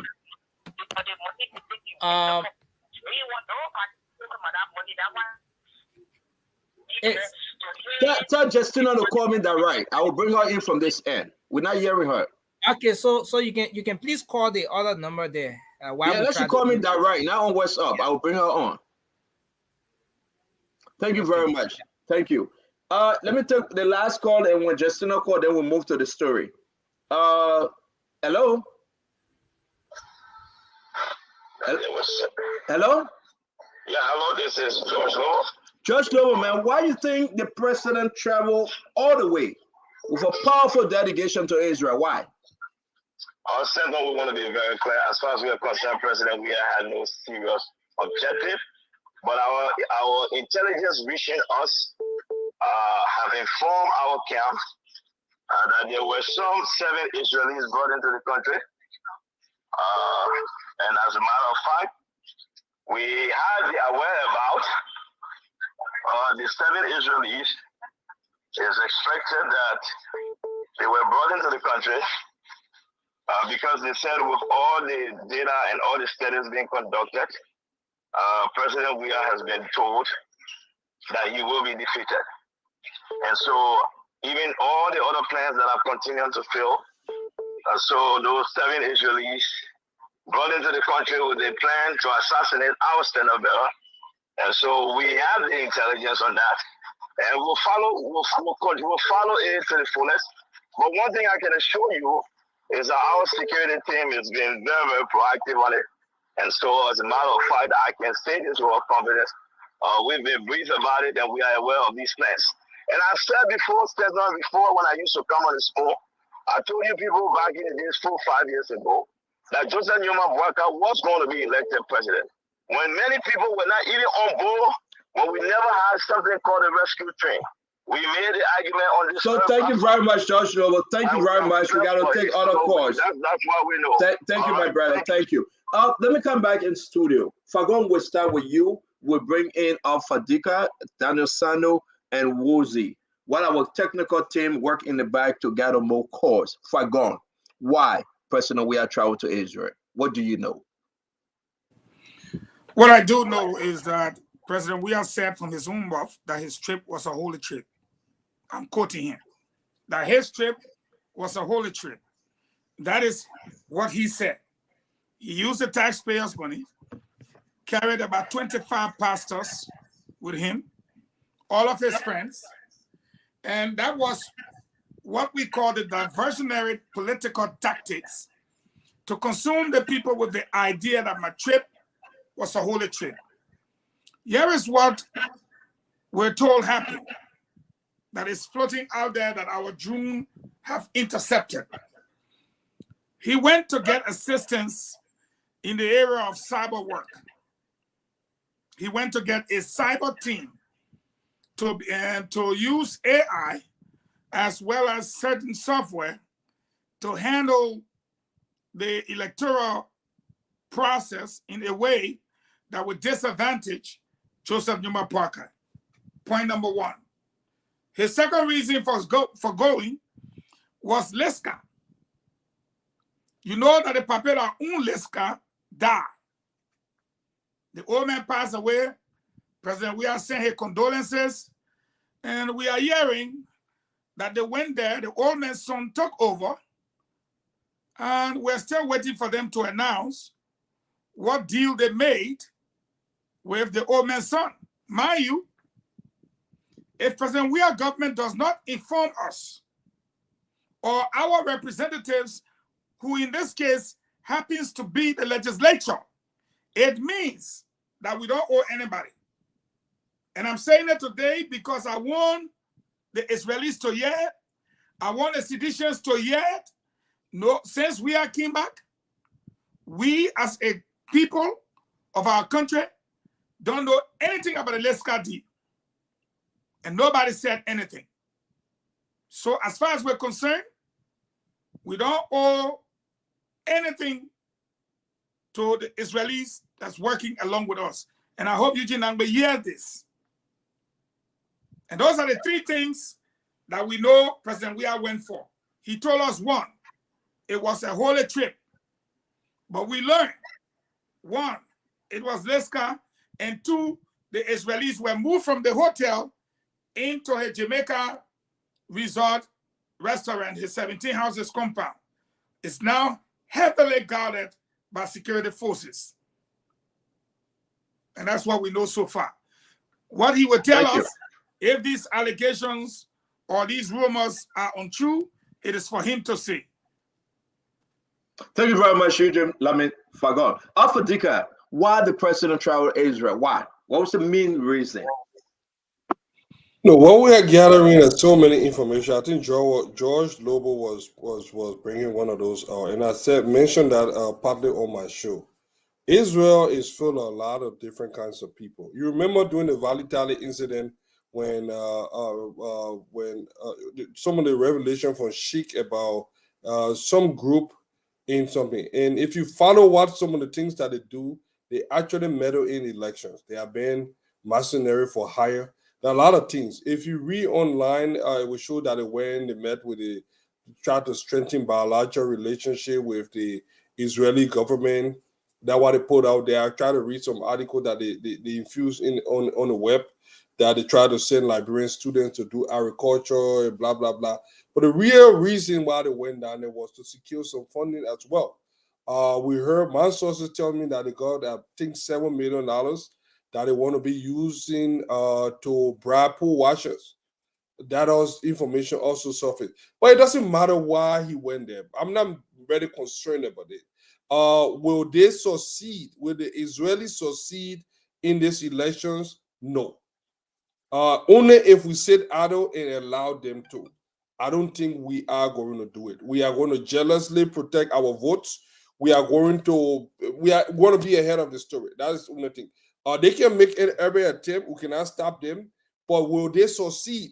That will depend on you, myself, and the rest of the world, meaning Liberians out there that are anxious to see that this kakistocracy government is replaced. So it could be for what I know is that they went for that money and they went to bring those guys. But will they succeed? I doubt it. Thank you very much. Let me bring in Daniel Sano. Daniel Sano, what are you hearing from Liberia? What are you, folks? Please just slow down calling me yet. We'll open the phone line again. Please. Just don't call yet. And after this one, we'll just go to the phone line. It will be your time. But it's very important for Liberians to understand why the president took the trip to Israel. Why he took along Fonati Kofa, the deputy speaker. Why Fonati Kofa? Who is Fonati Kofa when you talk about Liberia Maritime Registry? When you talk about Leska, who is Fonati Kofa? Why Edwin Mervyn Snow? Why Waste and Means Chairman Thomas Farah? Why every one of them? We got to let you know why these guys went on the trip. Daniel Sano, talk to me, my brother. Well, it's good to be back here again, Mr. Witherspoon. And let me say good evening to the other panelists. The trip, the visit by President Weah is some of the features of the Liberian government to Israel. There are a lot of speculations about it in every quarter of the country right now because people have the right to speculate. In as much as the executive mansion is not speaking to the people have got the right to speculate. So I have heard confirmation of some of the things that Pagon said, some of the things that Padiga said. But basically, I wouldn't want to rule out the possibility of George Weah seeking external assistance from people who he believes can salvage the situation on the ground for him. Because from all indications, the ground is not level for the CDC government. You saw the Desmond performance, the poll show out today in Grand Bassa. You see how the president tried to cajole the people of Lima with electionary generosity by giving more their balls to the high school in Campley and all these things. These are meant to give the president some foothold on the ground, but it's not working. It's not working because in Liberia we can say October is too late for steady. You know, George Weah had 6 years to his disposal to work and impress the Liberian people. And throughout the years, what did he do? He chose to play football from Monday to Sunday, drink exotic alcohol, womanize, and run the country from Jamaica results. Those efforts have not paid off for him. So as we draw closer to the election, with 87 days to the election, George Weah is smelling the rats. So there are two things that stand out very tall from the president's visit to Israel. First, the president has actually brought in some Israelis to the country to do some cyber work for him. I'll tell you what, when George Weah made that statement justifying what the Liberian government do business with the company Solway, there was a website on the internet, Facebook. That website will publish detailed articles against ArcelorMittal. That website was run for people in Russia. But you realize that all the content they published on that page was for Liberia. It became a subject of national conversation back home here. So he has brought in the Israeli to help with some cyber related activities. I mean, hacking the electoral process cannot be ruled out. The Solway incident is just one of those incidents. They ran that website successfully. I just forgotten the name of that website, but it was something about Liberian economy. They will publish articles, all kind of negative propaganda against ArcelorMittal. The next day we heard George Weah justifying why Solway is a good company and Liberian government do business with Solway. They didn't stop there. They tried to coerce the legislature to approve some bookers 30 million that Solway had promised to give the Liberian government. It took Senator Dillon and other well-meaning senators at the legislature to say, but Liberia does not have any legal engagement with Solway. There's no contract. Why should we accept money from Solway if we put it to the budget? Thank you. It's an issue.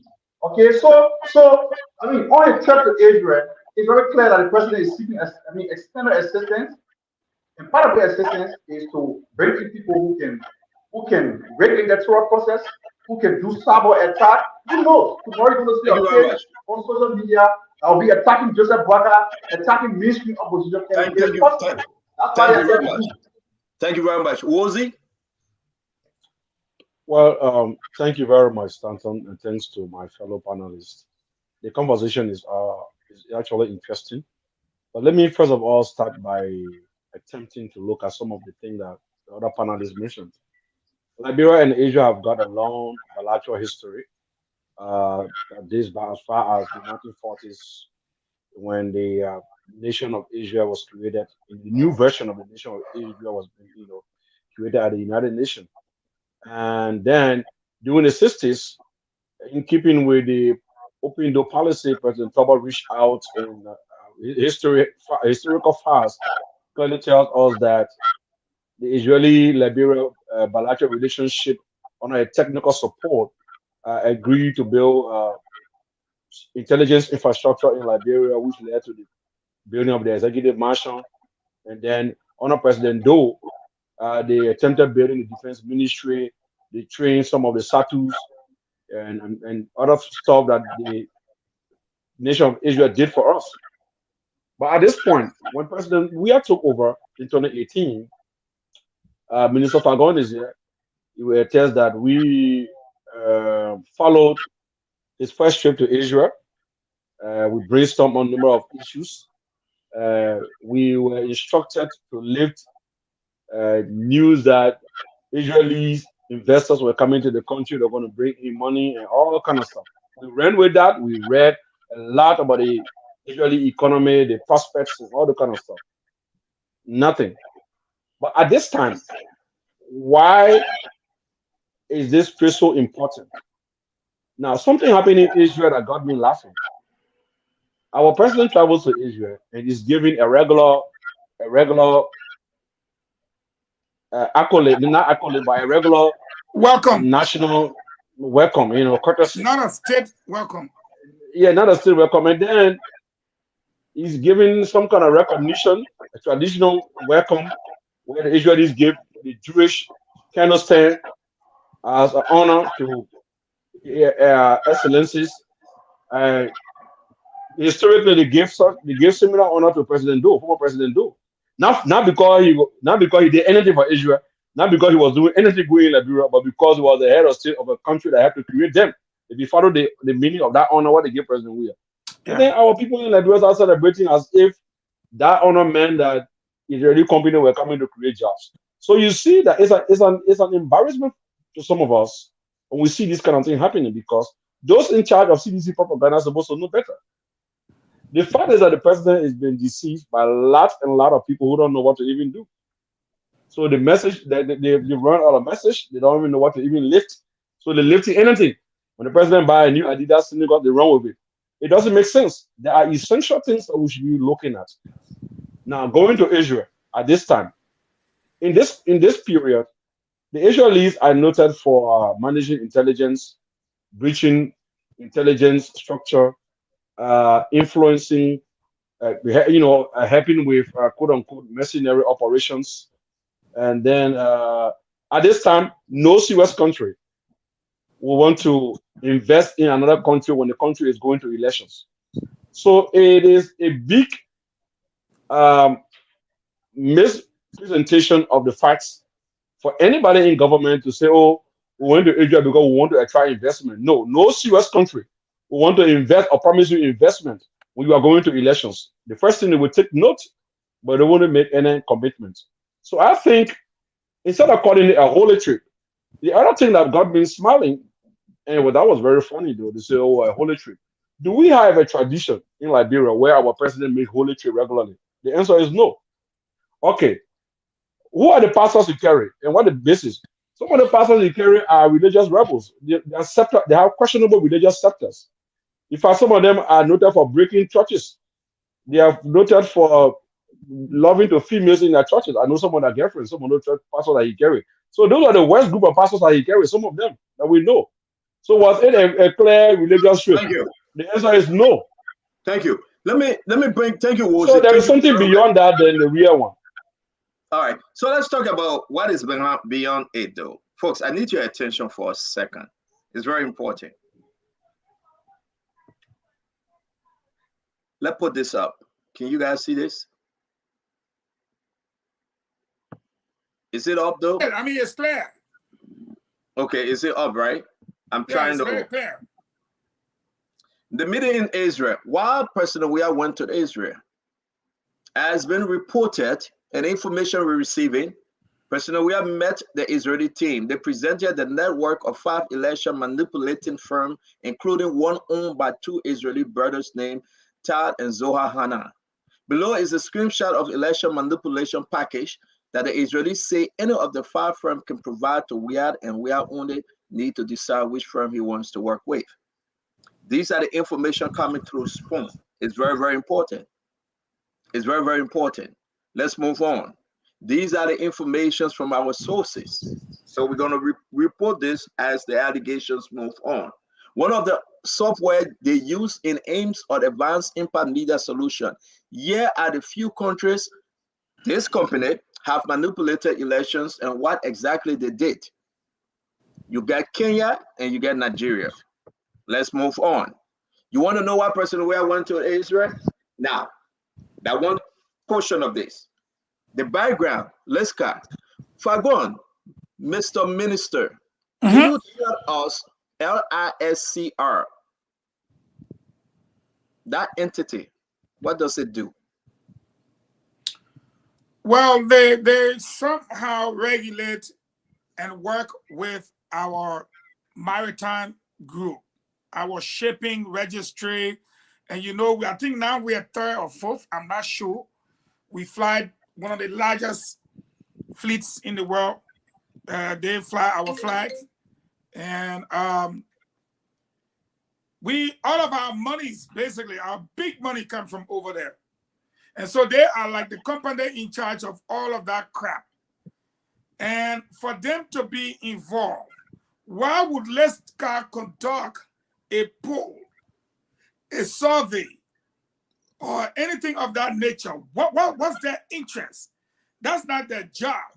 But I want to confirm to you that they did it. And they conducted it, and they found out that George Weah was going to lose. It is based on the same report that Ma Ellen decided to put her foot down. The same thing from Lescar that caused Ma Ellen to put her foot down and say, but then, let me push Cummins. In so doing, okay, everything she tried to do for Cummins, you and I are witnesses. They brought Besonga, Fioko. They brought Nombly, Fioko. They brought the other person, Chaimayaku, Fioko. And so Ellen gave up on that end. The person that came close to JMB, just small, was George Weah. So Lescar now, you know, Yoram, his son, you know, Yoram just died. He passed away, yes? Yes, so his son took over. So that's how President Weah took the whole Lescar and Maritime team with all his body. So I'll have to interrupt you because you're going into deep now. Let's also go very, very, calm manner. Johnson Foley, I will call you, please, please, please. Just don't call me because I'm reading stuff from my cell phone. I will call you, my brother. You are calling from Minnesota. I promise to call you. Let me say this real quick. It is important. Wozi, Daniel Sando, Alpha Dika Hassan. Let's say this is very, very important. The extension was given to President George Manuel Weah when the father, the guy that operated Lescar, when he was alive. Let's read this from our reliable sources. The president's recent trip to Israel was all about looking for campaign money. Yo, yeah, Fadiga. Now you scratch your eye, click. It was all about campaign money. Who all was on that trip? What is Fonati Kofa position, deputy speaker position, when it comes to Lescar? Who can tell me? Who you know, what role he played besides Eugene Lin Nangwe? What role does Fonati play when it comes to Lescar? He's the head of the legal team. Thank you. Was he on the trip? Yes, he was. I mean, you saw him in the picture. These guys don't want to look for the campaign money. When the father was alive, we have these things and more documents coming. They got the first 14 million to extend the Lescar contract to year 2050. We just in 2023, Fadiga, 27 years for 14 million. They extended that to year 2050. Liberians need to hear this and hear well, the reason why President Weah cannot be re-elected and should not be re-elected. They commanded the $14 million.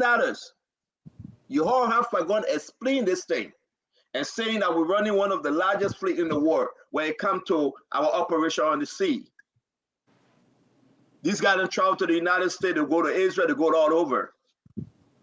They extended the thing to 2050. They took the first 14 million to whip it. Liberians.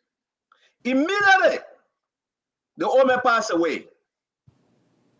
Samuel Twain and the rest of them, Eugene Lee, Nangwe, all of them went back again to Kukujubuku. Amen. My Liberian people, you got to hear this and hear this well. It does the stupidity as though you neglecting our country for peanuts. Let's read. After exhausting the 14 million, they went back pushing for additional extension. Now, the son is in place, right? The man's son, the man had died. His son in the chair now, his son running the business. These guys then went back now to say, you know what? We can get more money. They push the man's son. They force him. They bamboozle him. They shock him. Fadika Al-Hussein. Guess what happened? They went back pushing for additional extension, and it was accepted. The reason why John Mayer will say I must go, because I'm money time now, he doesn't go look for Jesus Christ. Jesus Christ, what's my Bible? Hold on 1 minute. Hold on 1 minute. Hold on 1 minute, folks. The man going for a Bible to come preach? No. The man said he want to look for Jesus Christ. There's the Holy Bible. Jesus Christ is in your, this the Holy Bible. King James Version Holy Bible. This is it.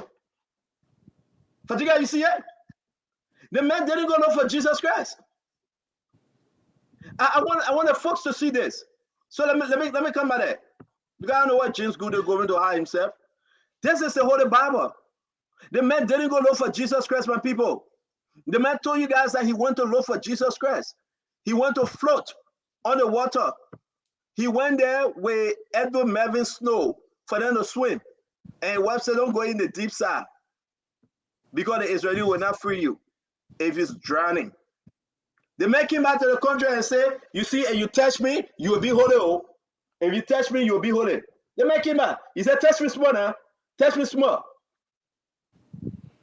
Folks, these guys, they are calculated armed robbers. They know how to, they will break down Liberia, make no mistake. They brought back. Now, this is where I want the lawmakers then to question, because Edwin Snow was on that trip. They brought back $7.5 million from Israel. $7.5 million, and they gave these people extra extension as been received by our sources. So I'm going to bring another document up for you to see. Where are our lawmakers? You have Edwin Snow on that trip. He was floating on the Dead Sea. You have Deputy Speaker Fudati Kofa. He's there. You have Thomas Farah, Chairman on Ways and Means. But can the Liberian people ask, can we talk to Senator Yombli Kanga Lawrence, Sir Joseph, Abraham Darius DeLong, Vanny Sherman, Nathan, Jeremiah Kuhn, Prince Johnson, and the rest of them, where the money as received by our sources, they received the 7.5 million, but guess what? Only 5 million hanging now since they came back in the country. I will go back to you guys. Fagon. The real reason President Weah got in that plane to go himself, not to find Jesus. The real reason he cared less about finding Jesus. He's a preacher, man. He's a rabbi. Nobody will tell him that he's going to find Jesus. He cared less. The real reason he told Pastor with him and he put Joseph Koji into the tomb to go find Jesus Christ, he cared less. The real reason, my fellow Liberians, we received from our sources, the man went there because it was time to pay $7.5 million. Well, so Sandro, you said they put my man in the tomb to find the Lord Jesus. What do you mean? Well, what were you when we did that story? They put the man in the tomb, the angel spoke to him and said, Joe, well, will not be re-elected. The man ran away from the tomb. You see the main picture? Sagan, now we're talking money. Now we're chasing money. I will give you guys a chance to speak as I bring him all the documents. You go first, Fagon. Stanton, you and I were discussing something today, and you said, Fagon, you know your people. Let me tell you this. Mr. Weah is fully aware the legislature will be closing. And just how when when you're playing football, your man play the ball, play the ball, play the ball, play the ball. Then when you're coming, they get chunky outside. You're throw in. And then when the ball can get kick it, let it go outside. Because it's getting dark now. Same time the ref will blow the game up. And I'm giving Liberians this scenario because the other people came for confirmation. The line was long, the confirmation hearing. These people supposed to close. Daniel Sando, correct me. They're supposed to close when on the, is it next week Tuesday, sir? Next week Thursday. Listen to this. They're supposed to close next week Thursday. All the hearing they carry on. They don't return on the 15th of October. Yes, and they're not opening again until after election. So George, we are calculating. No, they'll return on the 15th of October. Yeah, but after election on October 10. You sleeping? Yes. You better wake up. So all the projects we are sent to for confirmation, they made them kid una pour us out. What George Weah did was, if I go to this place, they say anything above 10 million, it has to go to the legislature. Am I correct, Sando, or can you guys correct me? 10 million, right? Yes, the legislature has to be involved. That's what I'm saying. So the man went, he decided, hey, okay, all the 10 alarm will blow. Meaning we got to carry it. So y'all make it 7.5. It's easy. But still, if you do that, there has to be some form of rectification to the original agreement. So by the time Jawea time finish, to come back for rectification at the next government. And that's where I see the idea of a BM, like my friend Wozi can say, scam. Because at the end of the day, just as you saw Western Cluster with Edwin Snow, that has not been rectified. This Israeli document will not be rectified. So what claims can they lay to anything in a new government? Nothing. So when you saw right there, that complete PM scheme, when they took the 7.5, they made sure it's not 10, and now they came back to Liberia, and nobody's going to say anything. The fact that we have blown the alarm, Senator Dillon, Senator James Barney, Senator Prince Johnson, Jeremiah Kuhn, they're going to raise an alarm on that money. And they're going to ask the maritime boss to appear and the Lescar people, because they want to put them on record whether or not they got the money under oath. And when that comes out, it will be too damaging, I'm afraid. We'll go over to Fadiga for his thought, and then Wozi, and then you, Daniel. Man, I'm not surprised, man. These guys, they are desperate. One of the things I would say with this money is George Weah is doing everything to remain in power. And the reason is we do not know to what extent these guys have destroyed this country or looted our country. This is the first time in a non-war setting that this country is being looted in peacetime. And because there is no checks and balances in that, with the way they are carrying it out, they got this dig hole, cover hole. So we will not know to what extent we're looking at $2 billion right now. I think we're in the tune of $3 to $4 billion if we actually start to dig after we should have taken over from them. That is when we'll know to what is the magnitude of the destruction that George Weah and his homeboys have done in our country. So they will do everything to protect it, because Fadiga is making a very salient point, because I think they borrow from plenty seller and all. Yeah. So everybody here in our team. So by the time we look inside, look, the money came in our foreign reserve. They checked out the other one. They went to the how they call the other people, the NGO, their money. They swap it. Poop. Everybody can find money in the ET. When John we have finished, Jackie Abia broke. You go there, he say, Daddy, where you gonna give me some money now? Then you go there, you say, oh, 12, 1 million. Talking on that side. When you got this kind of flamboyant, kind of lifestyle, you know, it's an expensive lifestyle, and you have to keep up with it. So we are in trouble. No, it's expensive. Yeah, and one other thing again that before I forget my train of thought. Look, this is why, and I broke this news earlier today. This is why we have started to attack Prince Johnson. There was a deal made after it was confirmed. Look, the assassination attempt was the first thing.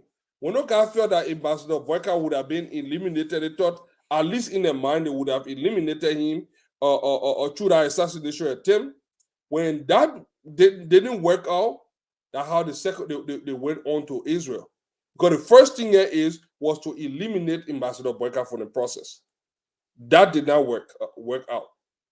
And in the process, they lost Prince Johnson. You remember when they started saying, "Oh, Prince Johnson want money, Prince Johnson want dead," without giving blackmail? That was the assurance that was given to this president that, hey, we got it covered. But that mission failed. Now they're going into how they went to Israel. But Israel was not the first choice. Israel was not the first choice. When that plot failed, so I mean, what I do know is everything else will fail. There is nothing stronger than the will of the people. The Liberian people are resolved, they are tired, and they just want this to be behind them. This is like a nightmare. Imagine, you got bad dreams, just that you want it to be over. Look, that level of uncertainty, even some of us doing chancellor time, I mean, we barely got paid. I remember I used to work with the NBI 90 days before you get even small money. But we didn't have this level of uncertainty as we have now. People sleeping today, they don't even know what they will eat tomorrow, day after tomorrow. Thank you. You're right. So it's frustrating, though. It is. It's frustrating. Yeah. Let me bring in Daniel Sando. Daniel Sando, man, 7.5 mil. Well, I think what is in play now is George Weah and his folks are looking for the exit strategy. The World Bank and IMF has managed to put into place some safety valve that has disabled Weah from getting money from the central bank whenever he wants to. So the way they started getting money from the bank, borrowing and everything, it's not happening on that scale again. So you realize that as time is edging on them, they are looking everywhere for money. George, we are know for a fact that he's not going to win this election. So he's looking for something good to live with. And I agree with Fadiga that, I mean, they are plunging the country into more financial turmoil than we can imagine. The other day we talked to the former finance minister. He said President Salih left the country debt portfolio at 89 million. So, I mean, 800 and something million, but George Weah has taken it to 2.3 billion. So that is what they call the people. If Joseph Boakai becomes president with the express commitment and desire to commission a comprehensive audit of the George Weah-led government, I can predict for a fact that the country debt portfolio will be far beyond $2.5 billion because there are a lot of shady things that George Weah and the people are doing, which they are not announcing to the public. Okay, don't forget, Samuel Tue is a protege of George Weah. He gave George Weah all of the money. So there is something that they are hiding from us, which they don't want us to know. I'm not saying it, but it's good that the likely successor of George Weah has said to the Liberian people, I'm going to commission an audit of the government to know where we are, what we inherited. Because in 2025, 2024, we will be arguing that the debt portfolio of the country will not be guessing. We need to argue from verifiable data. That's why the audit is important. But why would you go and take money from a foreign company or country and nobody knows about it? You want to add an EJ? Yes, so it is criminal. It is criminal because this is why we talk about destroying the country's repetition in the international cycle. Because one good thing that we credit the Shelby administration for was to rebrand Liberia's image in the Committee of Nations from a pariah state to an investment bonanza where they were able to attract 16 billion in foreign direct investment. Since George Weah became president, zero investment portfolio. All they have done is to credit, credit, credit, and credit. And guess what, Stanton? George Weah government cannot point to a $50 million project. If the government can point to this project and say, we have used all of the money we credited, we have used 50 million for that money to build this road. I'm going to resign from the Liberty Party tomorrow. I'm going to resign from politics. They are doing nothing like that. So all the money borrowing, they put into the pocket, they're acquiring on the street wealth and building mansions across the country. Thank you very much. That's why they do all the things. Thank you very much. Thank you very much. That we're going to bring in Woolsey. I like to bring in some of my folks, those that are saying they don't like us or they like us. I will still call your name. Coffee Penge, Kofina, Zil Kato, with John Kuhn, Gongro Editing Gomaya, Darin Ebi, Hawa Mengsger, I think that's the name, Ishman, Mahamu, we're going to see Alexander Davis, Vasco Sumo. Let's bring in our brother, the former assistant minister. This man was working directly under our brother Eugene Lamy Fagon. And Fagon gave me Please add assistant minister for information services. For information services. But Fagon gave the man how the man he was forced to resign. No. The man was the man that remember, let me tell my own and you tell your own back. The man that busted one more DK. Remember, let me tell my own back. The man busted one more DK. But I give to my own, and you not made the man run away sad because you did giving the man hard time. Man, internet, it was CDC people. Internet CDC. The man, because 712 said, but man, you go in that shop, will not pay a lot of money. You know how much 712 owe the man? $187,000 for a consultant job. Me, 712 owe the man, and 712 called the man directly and said, if I see you on Spoon, I will not pay your money. Am I lying, Wozy? I don't lie. I tell the people the truth. My man, that you know what you are. You're on your own. Wait. I want you to free 712 tonight. 712 owe you? The Ministry of Finance owe you? Yes or no? The government will owe my institution for. But why tell me say that thing? Was he collect your money now? The new government will not pay you that money. The 712 giving it to the man. I had a dream. No, the government will pay. On domestic debt, they will pay. I mean, domestic where? I know they will pay. In domestic debt. No, I was captured. My entity, you know, my entity is on the list for domestic 3 debt. years ago, but it's a movie for inside. You finish. 2 years ago. I remember I talked to us about the 7.5 million. Maybe 712, you talk good, 712 will pay your money. So okay, look, on a serious note, look, Stanton, let me tell you something. I'm not a blind loyalist, and I'm not one of those people who hold back what I believe in. And that's why a lot of the folks in the CDC, some of them have, for their own reasons, have declared us non-sedition and they're calling all kinds of names. But I don't believe them. Some of them while we're running campaign, they were sitting out in Ghana, in Africa, and doing their own things and all kind of stuff. So I don't believe them. But that speaks to the level of arrogance and ungratefulness of some of the folks who are in charge of things back home. To look at people who help to make you and trample on them or make them a target, and then now you want other people to join and support your bid. And that's one reason why I believe strongly, with all that has happened from 2018 to now and all that is happening, it is a remiss for me to hear people saying, oh, we'll win first round, we'll win one round. That is mathematically not possible. That is politically impossible. Except where, as I've always said, somebody deliberately take the numbers and put it in the favor of one institution and just announce it. There are a lot of variables interplaying that can clearly speak to the possible outcome of the October elections. One, I know our party is disenchanted by at least 72%. The ongoing so-called you come to your party. Don't go and tell a story about your party. We talk about the 7.5 million that Georgia so hold on, I'm getting to that, right? And then besides that, with all the deflections and some of the other internal problems, there are too many problems that need to be fixed. If those problems are not fixed, and then you say you win, that means that means you rig the elections. The other part of it that got to do with the 7.5 million, the thing is clear, right?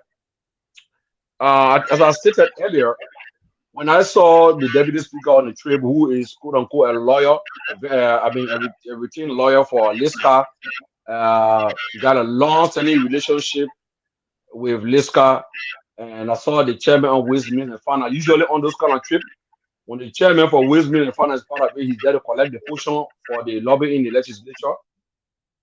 And then you have religious people that were just maybe a cover up to give a religious picture, they keep a religious picture. Most of the people that will travel with the pastor and they believe in only offering and tithe and money. When you get them money, they can pray for you and give you any prophecy you want. You can decide the prophecy you want from them. Some of them I saw on that trip, bunch of schemers, no disrespect to their callings, but some of them have got questionable character. They've been selling the gospel in the country. They are the reason why demons are taking over the country, because they have questionable religious scepters. Most of them don't even fear God, and all kind of things happening. Instead of serving as gate men to the city, watchmen over the city, they are serving as chariots for demons or demonic incantations over the nation, and it has brought problem. Leaders don't fear church leaders anymore because they and the very evil leaders are into a lot of organizations. They take bribe from them to give satanic prophecy and to influence church leaders. So the 7.5 million issue is something very serious, Stanton, and it's scary. When you take money from Liska, for example, and then you sign an agreement with them up to 2050, you ask yourself, how many of you guys will be alive in 2050? Or where will you be? So when you have people desperate to take money ahead of them, like yes, at the generation unborn or the future government will have to shut up. That in itself in governance is an act of irresponsibility and disingenuity. That's been very dishonest and that's been very irresponsible. Because when you pass concession agreements, when you take money without specific purpose, you have your intentions are unclear, or you just want to borrow money because maybe you think that you need the money to run to influence the impending elections. That in itself is a threat to our democracy, and some of us do not support that. And as I stated yesterday, I do not need a political party to survive as a technician. All right, I do not need relationship with any president or any vice president somewhere to survive. One thing you could do in your tenure, you can suppress my businesses, you can suppress me for some time in where you control. But the fact of the matter is that because we practice democracy as a country, after 6 years, you'll be out of power. Or worst case, after 12 years, you'll be out of power. And mind you, that's when we'll know who's who. So I think this is a bad thing for our country. When we begin to take money from all over the place just because we want to influence decisions, when we begin to run into the future, taking resources from everywhere because we want to turn the pendulum in our favor, this is not good for us as a country, and it is important that we speak about these things. And people have been going around bragging about the issue of development. I listened to one other report. They say, according to the World Bank, all Liberians are enjoying. That's the most stupid thing I've ever heard from any politician. According to the World Bank or according to the situation in Raleigh or in Waterside Market, the people in Waterside Market say they're suffering. Then you say, according to the African Development Bank, all Liberians eat 5 times a day. What kind of medicine people dealing with that make them so brave and very, very deliberate in spewing information to the people like that, false information to the people like that? The people are complaining. Have we actualized our own commitment? That's the question. Somebody send me a message. Oh, you opposition. You better don't pray for that, because some of us don't just speak. If I officially become an opposition, if I join opposition political party, you will know, because I know exactly what to ask. That no paper propagandist can tell me anything, for example, about CDC agenda. I'll say you can put 10 journalists together to defend you. I will just ask them one question, I will be scattered, because I know it inside and outside. So those who in the CDC, my fellow partisans who pray for that, you better not pray for that, because I alone will serve as a big distraction for the entire campaign team. Thank you, Wozi. Let me finish. Wozi, we appreciate you tonight. Let me finish this thing. And on another note, this is interesting. And this I'm really thinking what I should do to James Goody Flomo. But I'm not a CEO anymore. So it's just frustrating to me, guys. Because I'm not. They begin when you say, please put this thing up, Daniel Sando. I don't know how you used to manage with James though. They begin and put only what he want to put up. At the bottom of this thing, Wozy, since you're talking about the party, we are receiving information that Eugene Lin Nangbe will be the campaign chairman. Fina Bundle, head on finances, and Edwin Melvin Snow will be chief strategist. Eugene Lin Nangbe, campaign chairman. Campaign manager, campaign chairman, campaign whatsoever, he will be heading that campaign team. Why not Edwin Snow? Because they were floating around with the name Edwin Snow, Edwin Snow. But this is very interesting, and it will interest you, our follower. Fina Bono, she will control all the man. Let's hear from our people. 1 minute quick, guys. Go ahead. We're wrapping this thing up. Yeah, so quickly, let me tell you that. Let me tell you what, right? Minister Eugene Nangbe has a long history. Former Minister Eugene Nangbe and Commissioner Nangbe has a long history with President Weah. I'm not sure he's the best person to serve as campaign chairman of CDC. Because I work as an executive member of the party. I know the party. I know the amount of loyalists. But it speaks to the level of ungratefulness in the CDC. The level of ungratefulness and lack of respect for partisans. You have loyal people in the CDC who can easily set up their campaign committee and you get full support. If Snow had the expertise to make anybody president, the going elections, he didn't serve as, so he didn't support the CDC. Why is how they now win? Minister Nangbe joined the second round and he retained his position as information minister. If Fina Bono, when was the last time Fina Bono handled anything politically sensitive to manage campaign budget? Do you know why it takes to manage campaign resources? You have experts in the party. So, but again, what we fought against, what we call the cartel, the spirit of what Fagon, my friend Fagon will call the cartel, has really emerged, and this time he has taken over the populist people revolution. So you have a bandwagon of cronies who have besieged the original identity of the Blue Revolution and instituted an ambience of savageness controlled by individuals whose hearts are the bulwark of savage and evil invectives against the state. Against the state. So seditions have now become not spectators, but they have become outside the stadium members in their own party. So they wear the t-shirt, they wear the barracks, but they don't get the revolutionary legends.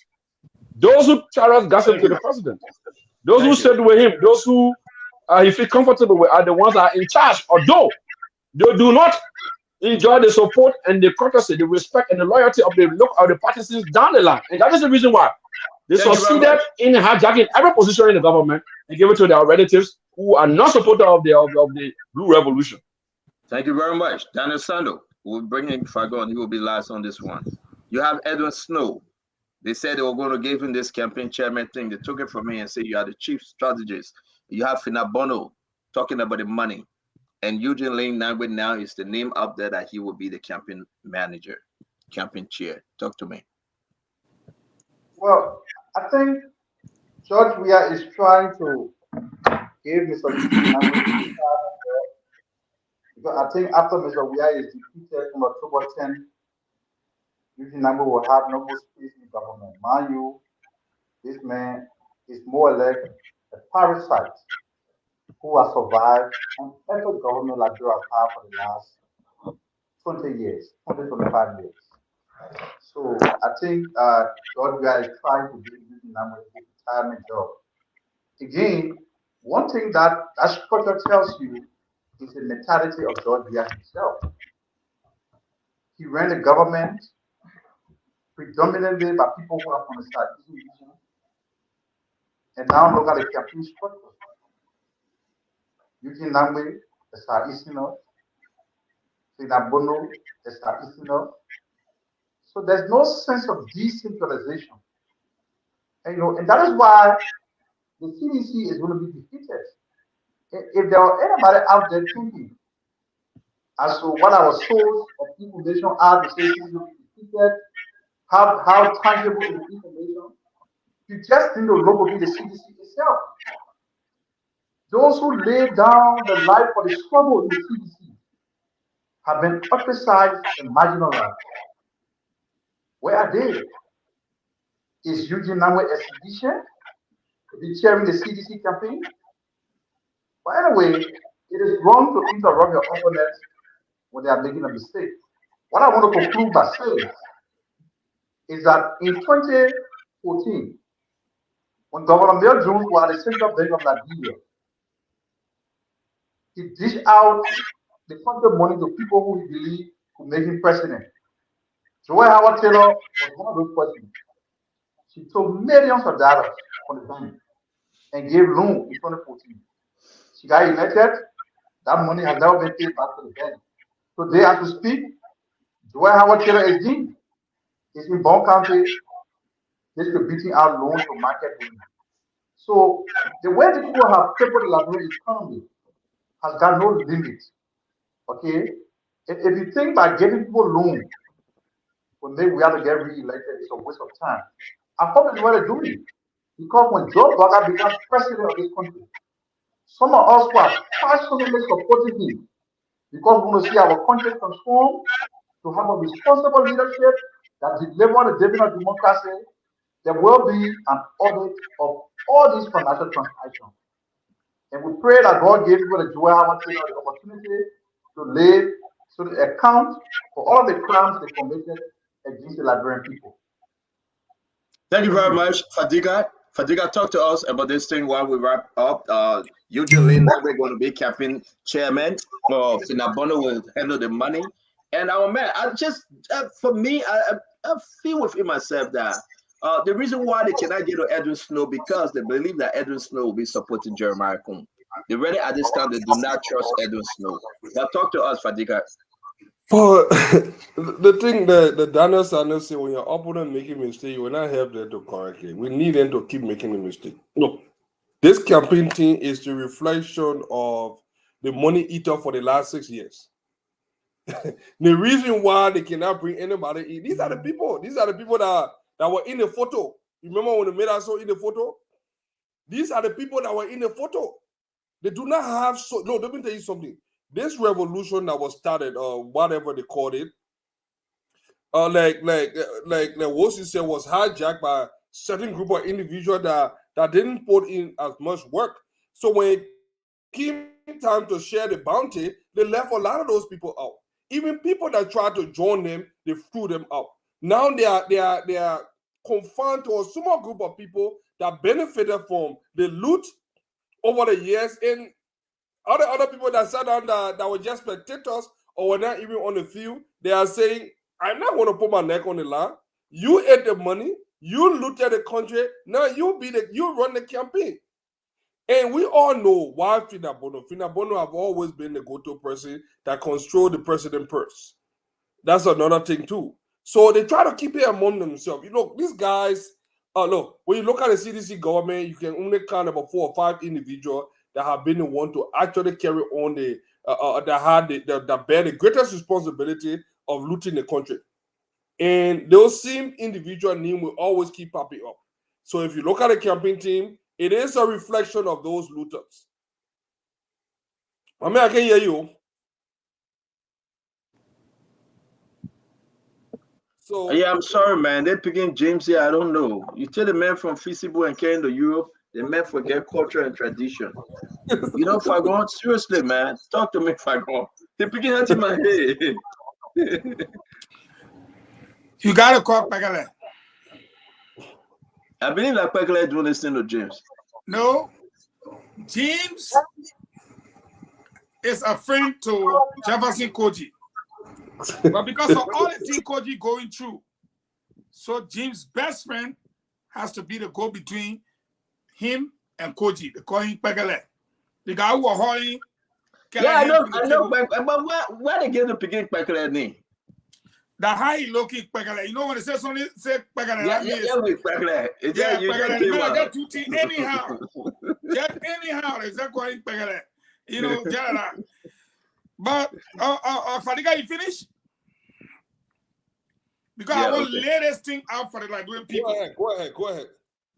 We talk about the political cartel. First, we fought for this blue revolution, but we did not know that President Weah had a power-sharing agreement with Madame Salif to protect her wealth, and to ensure that she did not get punished for anything, or that her government was never to be audited.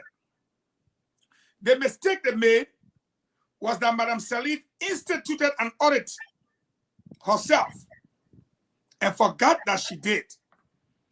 So the documentations are there. Having said that, when we took over government, here is what happened. Madame Salif made sure that people like us, who people felt would have come to help President Weah, they made sure that they push us aside. For Bill Twawe, for Percy Yeke, for Eugene Nangbe, in addition to Emmanuel Shaw, Charles Bright, and Archibald Bernard to engulf the president. Archibald Bernard, Emmanuel Shaw, and Charles Bright came from that order. I will not go further. And then Eugene Nangbe, Edwin Snow, and Hemang came from the Unity Party era. Here is what happened.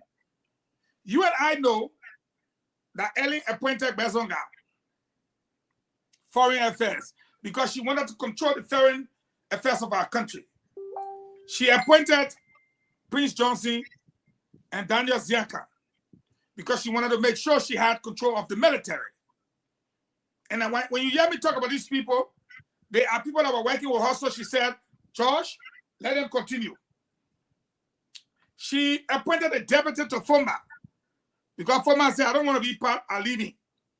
So they took Pearson, his deputy. So she controlled the National Security Agency.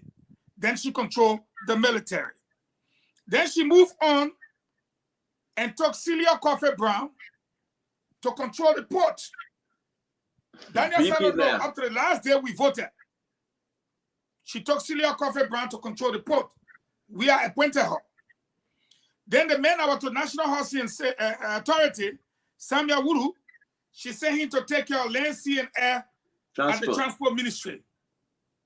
Then because she knew that information was very strategic, she told George we had to continue with Len Eugene Nangbe. So at the end of the day, she knew that our local people, the chiefs, and everybody needed to be controlled. So she forced President Weah to retain Vani Salif.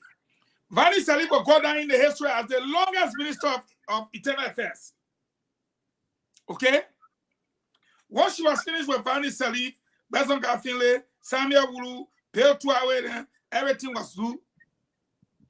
What did she have to do? Nothing else. She literally controlled the government. Now, here is what happened with respect to Len Eugene Nangbe controlling the stuff. I'm going to tell you a deep secret. I challenge Molu. I challenge Koji. I challenge Gender Minister Pisota. If they say Allah, I will resign from Spoon. The president was out of the country on a 48-day trip. Do you remember that trip? The president decided that Eugene Nangbe will be the campaign chair and Wilson Tappe, along with Edwin Snow and Omen Jubuju. When he decided, he said he was going to announce it. At that time, the coalition was supposed to go to convention. What happened? The news leaked. Before the president announced it, Koji, Molu, and the others decided to hold a convention right in Monrovia for Congress for Democratic Change. Daniel Sanders, do you remember that? And I do know that. And I had to switch all the position around. So the president could not do anything. Even right now, this appointment by the president, don't have your head with it. It will not work.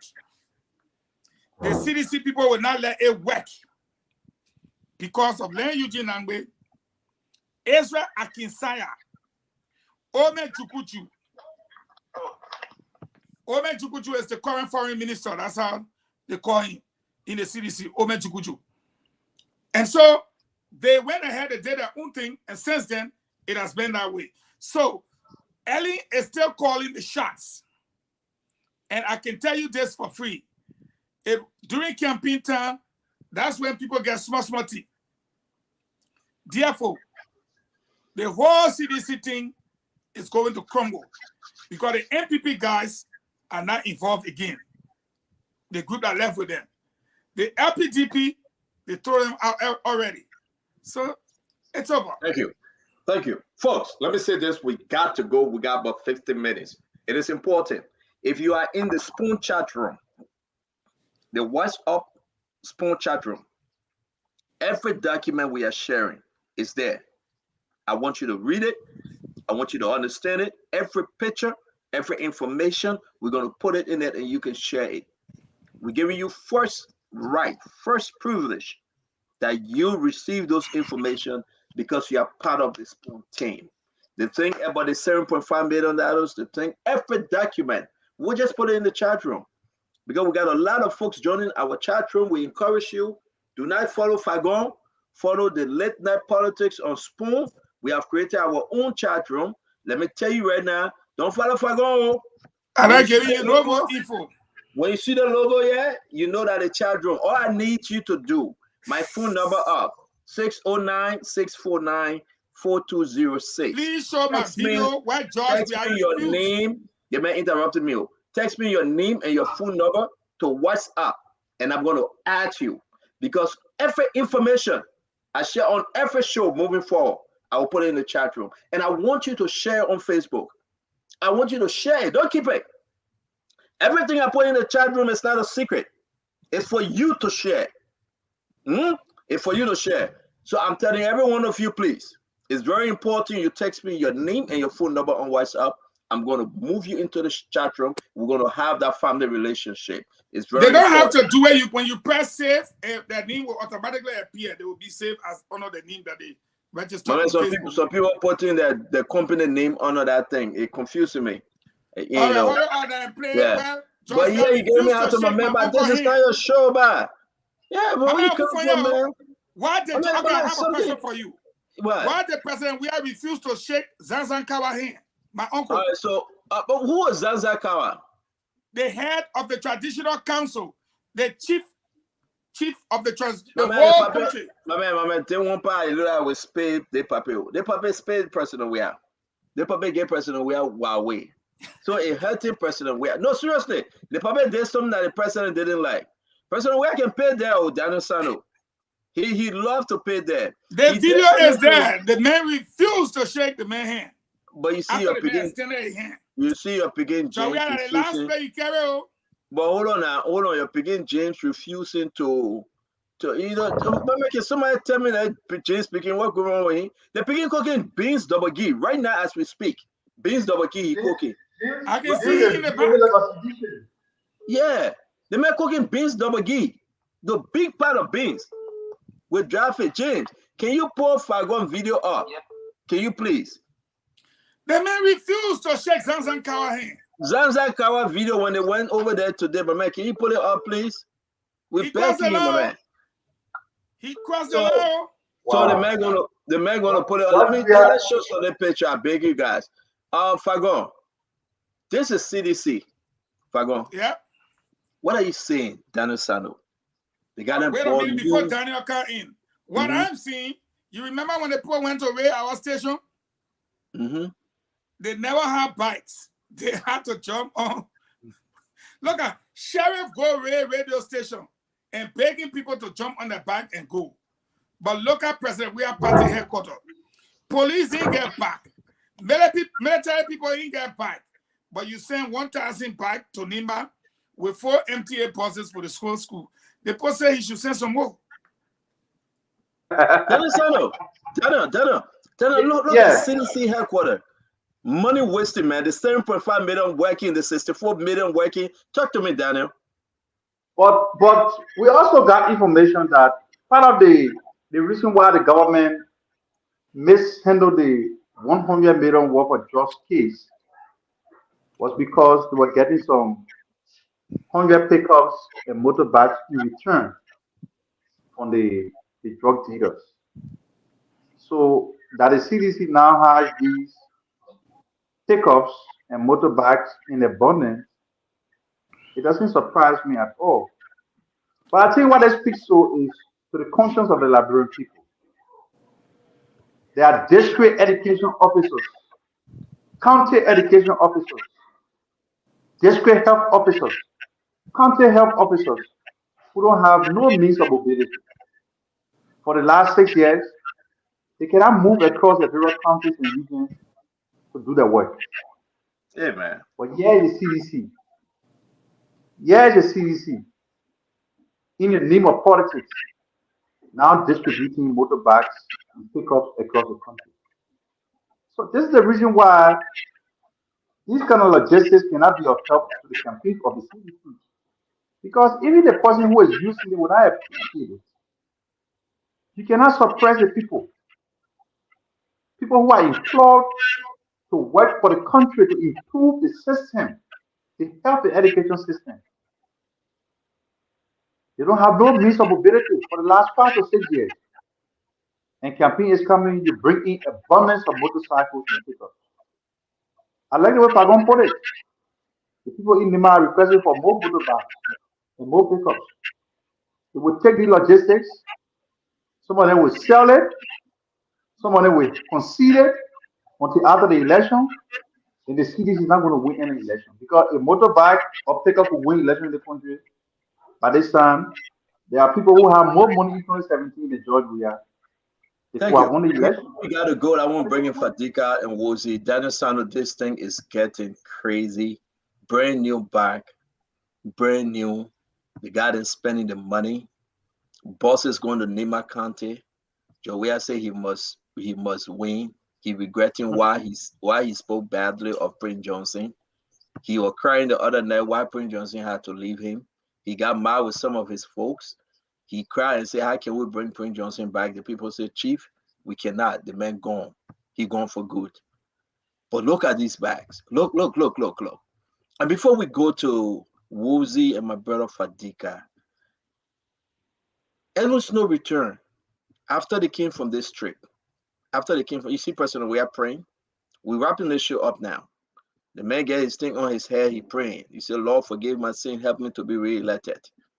The man praying. You see every one of them? You see Thomas Fala, them 7.5 million talking. That thing I so scared when I praying the prayer. You remember doing Delon time, Fadiga, when they put oil on Thomas Fala head and they put it in the river Jordan in Liberia, and the man was praying and he had 4 pastors praying. We are lazy. You drink all the water the Jordan River. Yeah. And they turn around and you see who's this? I just want to show this picture. Fanatico for my man. The man got his finger up and man put his hand on the people wall and praying. Say, "Yeswa Agio. Agi Yeswa G. The man was speaking crew. Now, after all of that, when the guys then brought back the 7.5 million, guess what happened? Edwin Melvin Snow decided to have a private conversation with Prince Johnson. Fagon, this is where I know that your drone is working. I don't know how you enter Boulevard Palace and you capture this picture. You're a bad dude. Fagon is terrible. You capture all the picture. Edwin Melvin Snow, Senator Snow, he was having a serious conversation. And I can tell you the conversation they were having. Go ask him and go ask Prince Johnson. Folks, when we tell you, say you don't miss a sponsor, you get fair. If you're in our chat room, I'm going to put everything inside. And I want you to share it and say it from Spoon. We will not rest till October 10th. They can chase us. They can do what they want to do. They can come back Zuckerberg. We will talk. Come on. This is a picture of Edwin Melvin Snow. He was asking Senator Prince Johnson what can I do to help JMB? And I told you guys that CDC said they do not trust Edwin Snow. That's why they couldn't make him campaign manager. That's why they said chief strategist. This meeting, Corporal Johnson asked him, he said, what can I do to help the old man? It's finished. No. No phone call. We're baking you up. Let's explain the story. When we told you guys, said, listen, we got a story for you. You think that's a joke. You think I care when people go and talk about Stanton? They will talk about me until October 10 come. Then after October 10, we all will meet again and then skumbaya. But right now, we discuss the issue. Fadiga, I don't want to explain all the story. But the what particular story, the particular picture you're looking at, that when the man asked Prince Johnson, Papa, how you look at the team for me? My man, but I want catch Fadiga. Fadiga, what are you looking at right now? I mean, just from looking at Prince Johnson here, whenever you see a hand a day, Jella, he coming to Fadiga. Yeah, one of those young, articulate young men that I will let. Every time you come at me, you know. Fadiga, how you know? I hope you didn't talk to Prince Johnson. I hope you didn't talk to Prince Johnson. I hope you didn't talk to Prince Johnson. We can do our thing in the night. He doesn't be the public can be on late in the night. I want to tell you, so when you say you're big and respond. But when you see a hand, look at that hand gesture. That the signature Prince Johnson move right there. He trying to tell you, say, my son, I won that ball. But that ball wouldn't listen. He started to cost me. But look at where it is now. That's why he's telling him. See, I'm telling you too. But honestly, Jefferson Koji started this whole thing. And I think he back on the wrong tree. I think that's what happened. He took a fish connect to a whole new level. And it is going to cost them dearly in this election. It's going to cost them. But when I listen to Edwin, look, Edwin Snow, we all know Edwin Snow and Jeremiah Kuhn. They have a long-term, relationship. Even Kuhn was very explicit about it. Look, this nobody can start talking and describe Snow body like Snow look is scared. Like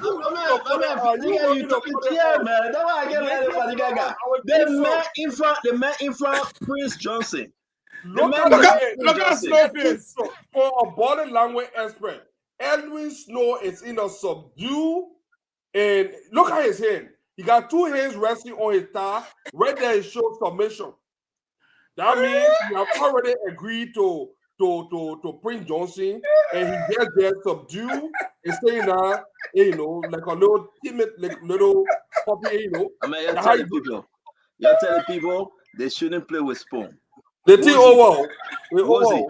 Wozy. Say you won't be around the bush. Assistant Let me Minister tell you, man, Wozy. what Prince Johnson telling that man. No, hold on. I'll keep it for last. Don't do this thing. Wozy. Yeah. They came back from Israel.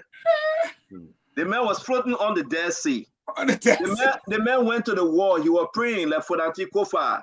He was saying, Adio, Yiswa Pomutro. The man was praying like Thomas Farah. The people said, Stand, Thomas Farah said, Maybe I'll go on my knee. It didn't happen in a long time. I went to all the prophets. They don't say beat me. So let me try the one in Israel. Here's the issue. They came to John Manor where the president is not the president. I said, my man, I won't get from here, but let's take a picture quick, let me go. But here's the issue.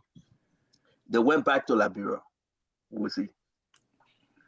Edwin Mervyn Snow begged to talk to Prince Johnson. And like Fadika said, he was subdued. He had his two hands on his lap.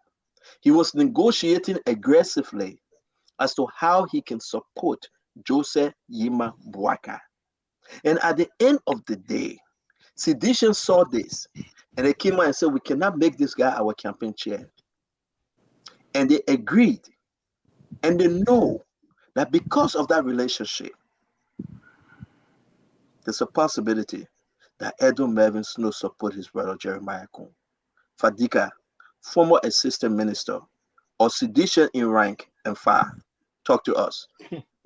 So that all my tattoo. All right. That's how you not correct. Let me just leave it. I let it smooth talk. I let it show. I'm telling you. Officer trucking. I said, so. Chief executive officer, Brush FM. So, all right, but let me tell you what, right? You know, it's interesting, and I love the analysis. I know very well that my comrades in the CDC do not trust. Um, I mean, the main people in the CDC, the frontline generals, do not trust Edwin Snow. I know that. I know that for a fact. I know that personally. And the good number of them who President we are trust. A lot of the frontline generals don't trust them. That is one of the main things that will undermine CDC's campaign, and I want you to take it for a record and keep it. Mr. Snow made his way through the liberal body politic in a very smart way, and he has come to the level where he wants to become president. Mr. Snow is prepared to bring down anybody's ambition who may expose their ambition to him. He will bring them down and then put himself over them. At this point, it is clear that Mr. Snow is a very good friend to UP's Vice Senator, Senator Kuhn. And although he's also a friend to President Weah, but he does not believe in President Weah's political vision. That is a clear fact. We know that very well. Now, Snow kind of relationship is like Lebanese man friendship, you know.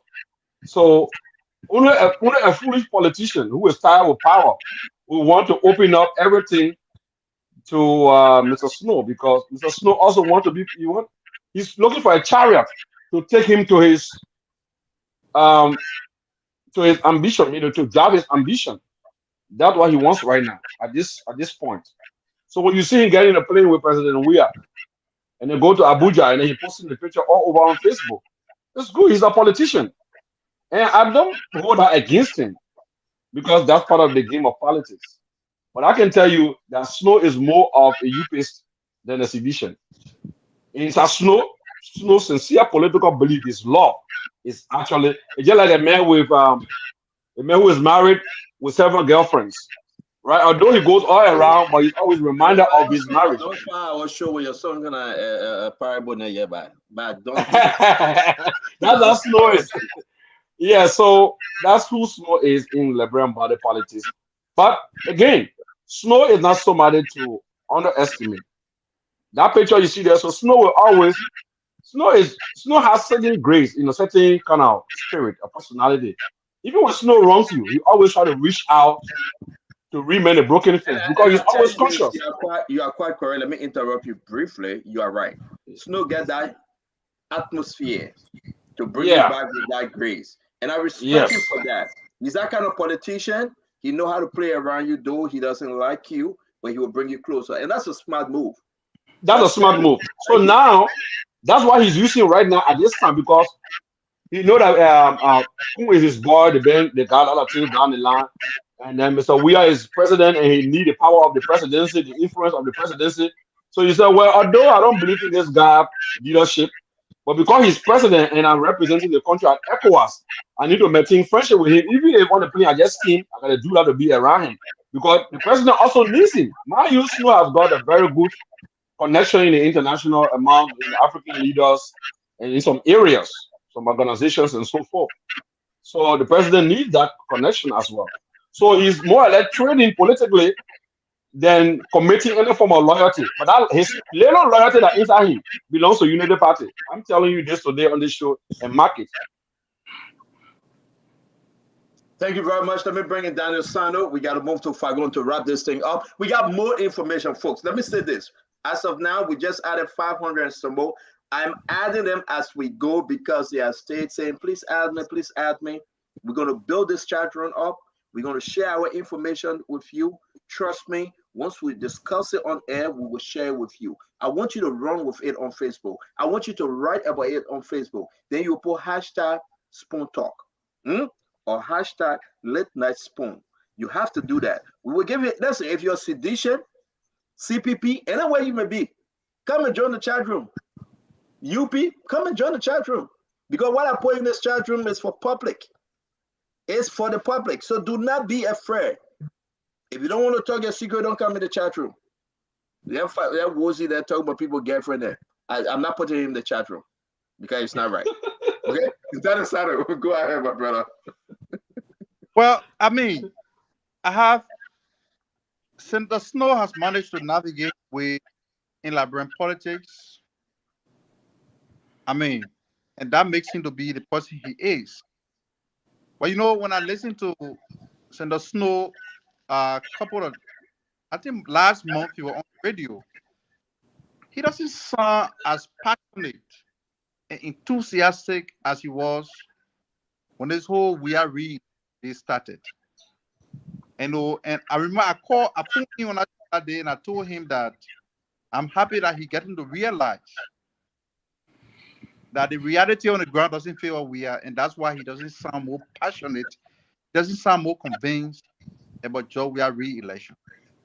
And so when you see him Israel on the plane with President We Are, and the next day you see him in the public space with Senator Prince Johnson, I'm not too sure that Senator Snow didn't anticipate that his meeting with Prince Johnson would have leaked out to Spoon Talk or to other people opposition or in the government, because he now wanted to leak out that I met with Prince Johnson in a secret place.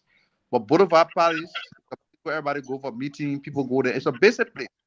To sit They in the were lobby. hardly behind the tree, or they were hardly behind the tree. Well,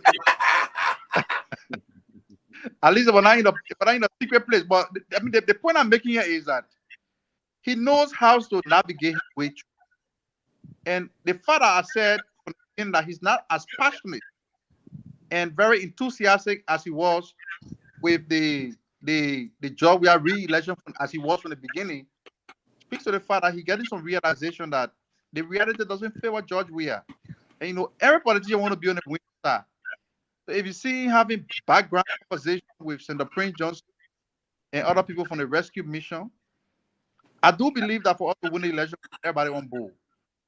Even if Finabono can resign from George Weah party and pledge support to the rescue mission, will welcome that resignation. We need everybody to win the election. And having Senator Snow on board will be a good thing. He's an opinion leader in my county, in Bombay County. It will be good to have him on board. I hold not person against him, but he's the kind of politician who knows how to navigate his way. So I think he's smelling the rat and he knows Georgia is not going to win. That's why, straight from Israel, you saw him sitting with Senator Prince Johnson to have a chat. Yeah, thank you very much. Guys, we gotta go. We gotta go to the phone line. So let's try to do this real quick. Eugene, if I'm gonna take us home after you. We got so many stories. I'm gonna keep some for Monday. Let me say this to you though. It is important tomorrow we have God can bless anybody. We still gotta find folks. Pastor Raymond and Pastor Naomi will be here. Another pastor from Minnesota. Sorry, I forgot his name. James will be in studio by way of this means, and we will give back to the Liberian people. Tomorrow will be God can bless anybody. Folks are contributing to that charity. We bless God for you. Join our chat room.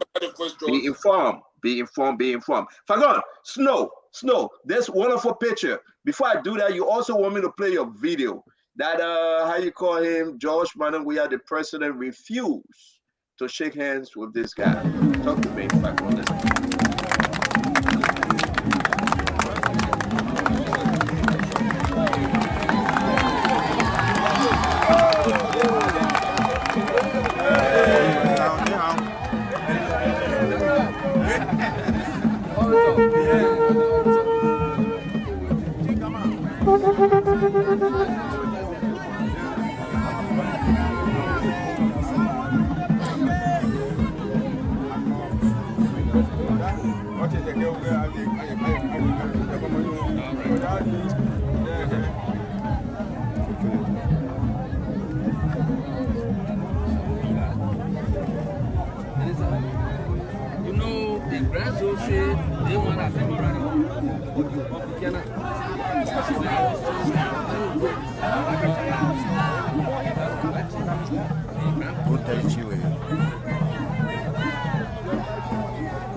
I want to say to you, people of grandmother say, once they are nephew, be there for them, you shall be there for them. And that's all? Yeah.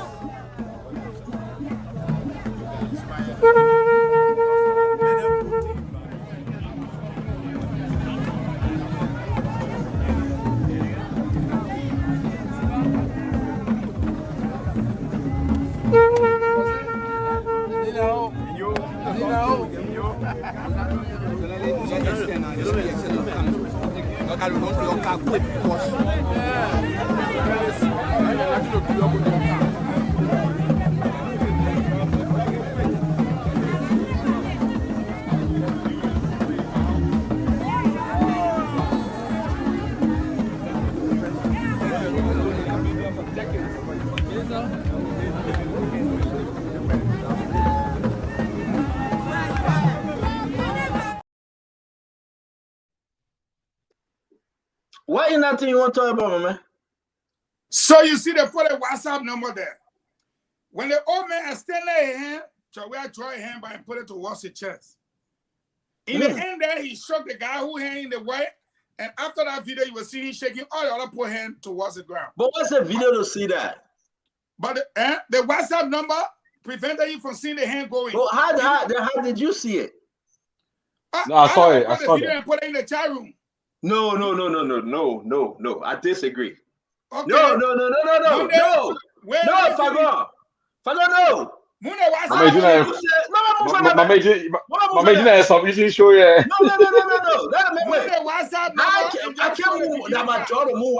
How did you see it and I'm not seeing it? Because I don't want to put it in the chat room. Because you find something easy, you want hacking. You the video that you saw. Man. No, man. Was he not a puppet there? Yeah. When I get a puppet, I saw the puppet. I saw what you talking about. The chief Fadiga, he said we say. You see Joe, we are putting his hand back when the puppet. No, he was shaking his hand. No, he rubbed his hands. He rubbed his hands, you know, like. No. Take the WhatsApp number down. What are you talking about? I'm a duty to edit the thing. Let's look at clear picture. I said take a WhatsApp number down. I cannot do it. We are live and I will hold you on this one. Fadiga, we're closing the show. I will ask our audience, did you guys see anything that Joey put his hand back? But take the WhatsApp number down. Best thing to take the WhatsApp number. How did you see it? He said, I'm going to take WhatsApp number. I'll put a video in the chat room and you want to come and Tabata here. So which WhatsApp number I'm going to take down? You know the one I hear? The one I hear, I'm going to take down? Okay. All right. So I take it down. Fadiga, no. You can't stop me to Fadiga. Fadiga, you can't stop me. We got to play again. From the beginning. Play the video. Yeah, play the video. WhatsApp number down.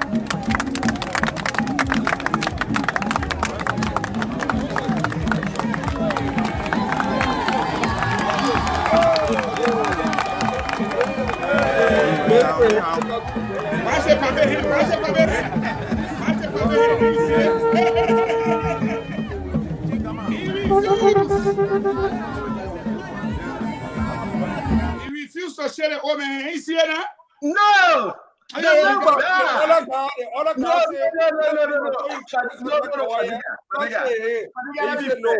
Fadiga, let me fair. The president went like this. Okay? Respect because the president went against all of the old people. I disagree with Fago. Show the man, show your hand, man. I disagree with you, Fago. I disagree. Look like I did agree that only the president.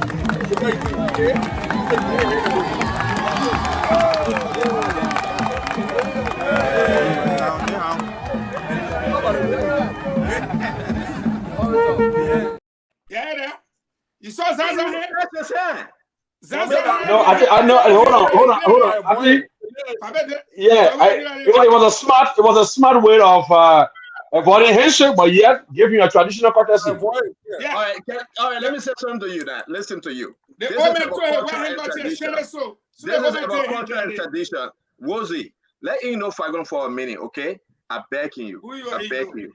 Let's understand this better. You not share my uncle here? When the president came from his car, the person that accepted him, the guy in the African shirt, the short guy, the guy. That's the Minister of Internal Affairs. Let me hold you there, Stanton. Let me tell you one error in Africa. Let me Let me finish. hold you that small. Hey, my man. Let me finish. Okay, go ahead. No, the president didn't shake that minister's hand. He didn't. But you don't know the tradition. Let me tell you what happened. No, you're not supposed to. You're trying to start a conversation and you don't understand. What do you know about tradition? Sandon, you're trying to start a conversation and you don't understand. Let me tell you what happened there. The first thing, if you look at the position of the minister in front of the chief zone, that's traditionally something that's not correct. What you're trying to do, apparently he may have gotten instruction already. Because the first thing he blocked the chief zone, that's not to some extent. Why the video again? Play the video. He blocked him. He crossed in front of me. Yes, that was a proof of trying to avoid him from checking it because he already got previous previous instruction on what to do. Man, let me say this to you guys. It's very important for us. Ale, you know your cousin, man. Joe, we are already getting half for that puppy. My man. But let's I don't know if he got something against him though, or maybe it was done mistakenly. But I don't think. I think something was not. I think something didn't go well down there. As per the video, I will say this: I didn't see President we are snugging this chief. I'll show you that you will not show it, but me I'll show you Google. Yes, sir, Google. That video is a man-made editing. Okay, yeah, let's go to the next issue. The people still follow the tradition. They saw from Grand Bazaar, they didn't give it to the Minister of Internal Affairs. He still gave it to Zanzan, and because of the instructions, Zanzan gave it to the Minister of Internal Affairs. And I had the Minister of Internal Affairs give it to Jowia. But I travel with the team across Liberia, and I know exactly the role of each zone and Zalankawa in most of the countries, including Grand Bazaar, Riverside. I know exactly some of the things that happen. My man, Let's go back to the video. The president said that. Yeah, from Lexington. Now, you know me, I will tell you when I see it. I will tell the president. But this one, you guys are in error. The president, what he did was, he got out of the car as per the video. And I will go play the video one last time again. And what if I show you the president shaking hand? As per the video. Let the folks see. The president got out of the car. He didn't shake the hand. He saluted. There you go. You step on this video, man.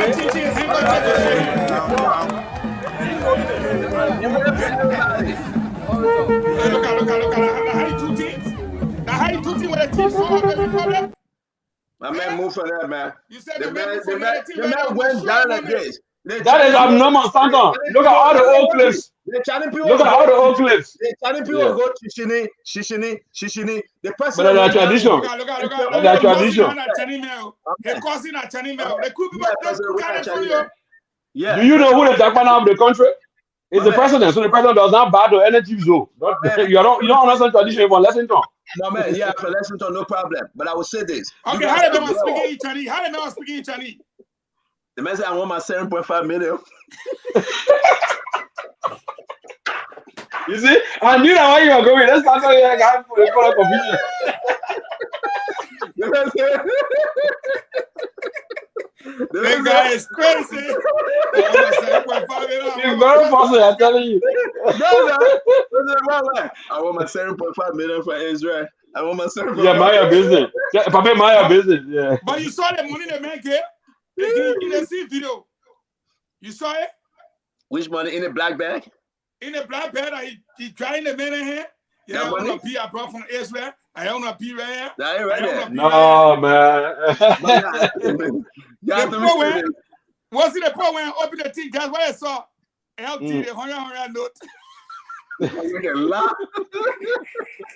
So, we want to say thank you for joining us. As always, we are blessed to have you. Okay? We said thank you. Tonight, there will be no late night tonight. Today is Saturday night. I got to chill. But we want to say...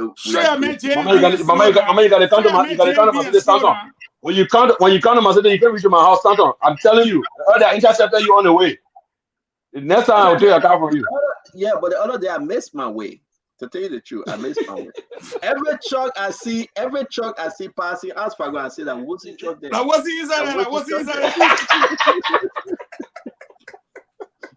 But for tonight, we will leave you with this. I will do my closing. There's no harm. We want to say we respect everybody. You saw exactly the show, a beautiful show. Thank you for joining us. over 2,000, more counting. We have over 8,000 followers today. We want to say thank you. It shall be well Monday, Tuesday, Wednesday next week. Probably going to have the network back on. We want to say we are blessed to be in your presence. We are moving towards election.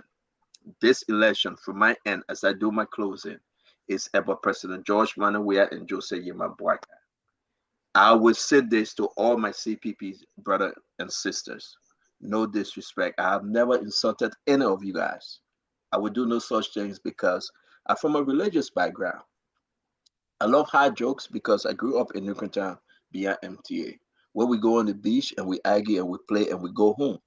When they punch your eye, you just go home quietly and you see another day to go and play. But I will say to you, this is Eba Liberia.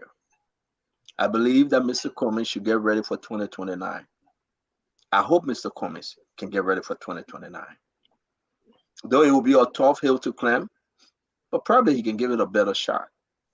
But right now, this election is about President George Manawia and Jose Yima Boaka. No disrespect to Councillor Gonglo. No disrespect to Clarence Maluba, who I so admire because he's young and he's in this race. And I think he would make a perfect candidate 2029 also. It is very, very important. Every one of us, we should stop wasting the Liberian people time. There's no more time left. Start talking about this small tiny party. If you want to go to CDC, go to CDC. If you want to go to UP, go to UP. Cut it a day. The Liberian people deserve better. The chances of Mr. Cummings is over. I know you will not like what I'm saying tonight because it's not election day, but the chances of Mr. Cummings coming even third, it's over. I do believe Mr. Cummings will come distant fourth or fifth in this election. Tewon Gonglo, Clarence Moluba has taken over the third position. They have, seriously, especially Tewon. Tewon have made a lot of gain. There's something about Mr. Cummings. Today, tomorrow, comes October 10th, the people still, they do not trust him. They just do not believe that he's fit right now to represent Liberia. Now, all the in-house fighting like we saw today, Daniel Chair left, a lot of folks are leaving. Everybody right now that moving, they either go join CDC or they stay with UP. But Mr. Cummings was fooled. They lied to him. His selection, bringing in Charlene Bronskin, whom I respect so dearly. I really respect Charlene, seriously. I'm grateful to God for her ability. But Charlene, she had brought nothing to Mr. Cummings to elevate him. Mr. Cummings needed somebody to give him that push, that upliftment. We will not insult anybody, we just make the case to the Liberian people. I like the color that said probably George Manawia can win this election. It is true. Look at Amanda, motorbikes, cars, the engagement. But don't forget also, here come an old man that Fagogan say moving bokolokbo, bokolokbo, bokolokbo. And every Liberians, they seem so tired. And they do not want to hear the name George Manawia anymore. President Weah or Jose Yima Boaka, you decide. I have no time to waste. I will make the case. I have no time to waste. Calling the name Cummings, though that's your network, though, you can decide. But for me, it's either CDC or Unity Party. It's either CDC or Unity Party. There's no more time. Mr. Cummings, a good man, he will be a better candidate 2029, especially if George Manawia wins this election. But if George Manawia doesn't win the election, Mr. Cummings will have a tough time going against Jeremiah Cohn and whosoever that will be left in it. I bless you for you, and I bless God for you. Above all, Liberia deserves better. It shall be well. Don't worry. They may come to us in every size and every shape and every form. They may insult us, we will not insult them. They may insult our parents, we will not insult them. They will call us names, we will not call them names. But we will keep our eyes onto the hills where cometh our help. And our help always comes from God, who maketh the heaven and the earth. Liberia shall live on. And we'll see you guys tomorrow. God can bless anybody. And Monday, we'll begin the Spoon Talk again. Have a wonderful evening. Be blessed. The Honorable Eugene Fagon, you go ahead. Minister Wozie and Al Hussein Fadiga will take us home. Thanks to every one of you. Fagon. Good night. What else Thank to you. say? Wozie. I'm tired. Good night, and I wish you all the best. Stanton, please check your DM. We need to talk. Thank you. I will. I will. Al Hussein. Well, nothing much to say. We'll be back on Monday with more breaking news. But one thing I know, the notion that somebody going to fight for us, the ambassador, the U.S. ambassador left us with some very important message. I don't know whether they'll ever talk about it. He said something. He said, "We have done our part.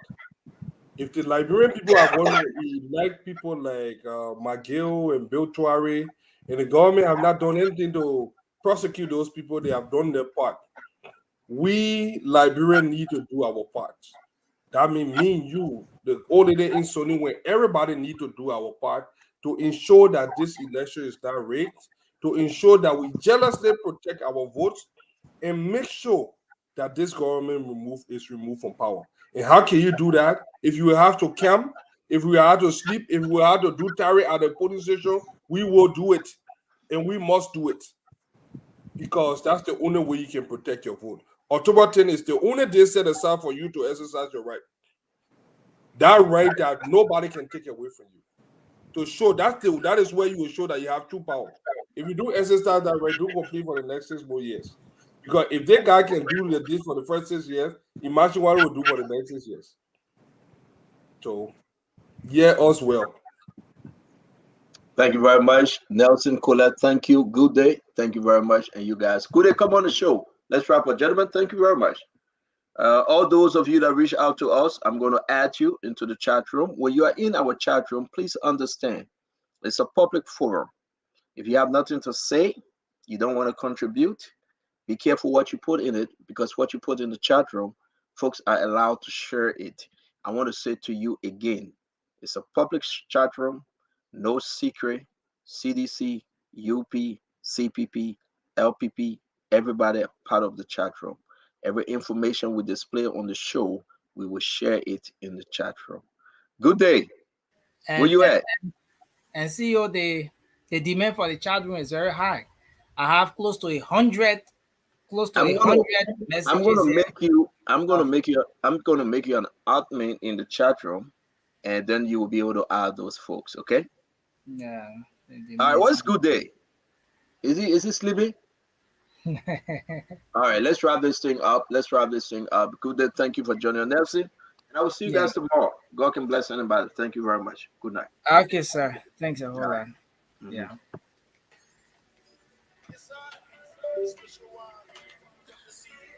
So, folks, want to say thanks a lot for joining us. You can come back tomorrow for the program. God can bless anybody. Have a good night. Bye bye.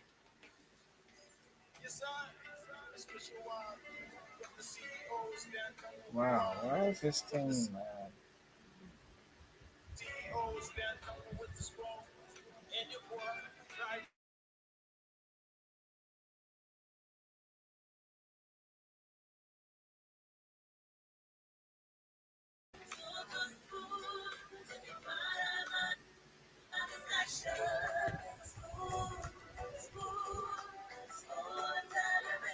Thank you so much for following, folks.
Thanks a whole lot for following Spoon Talk tonight.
So thank you very much, folks, for following the program tonight. We appreciate you for following Spoon Talk.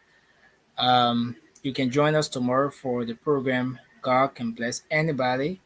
Or better still, you can join another presentation of the program Spoon Talk. They will be on Monday on this same platform. We've been live on YouTube at Spoon Talk Live.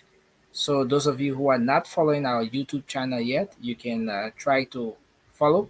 Of course, you can find us on YouTube at Spoon Talk Live, or better still, you can be able to join us.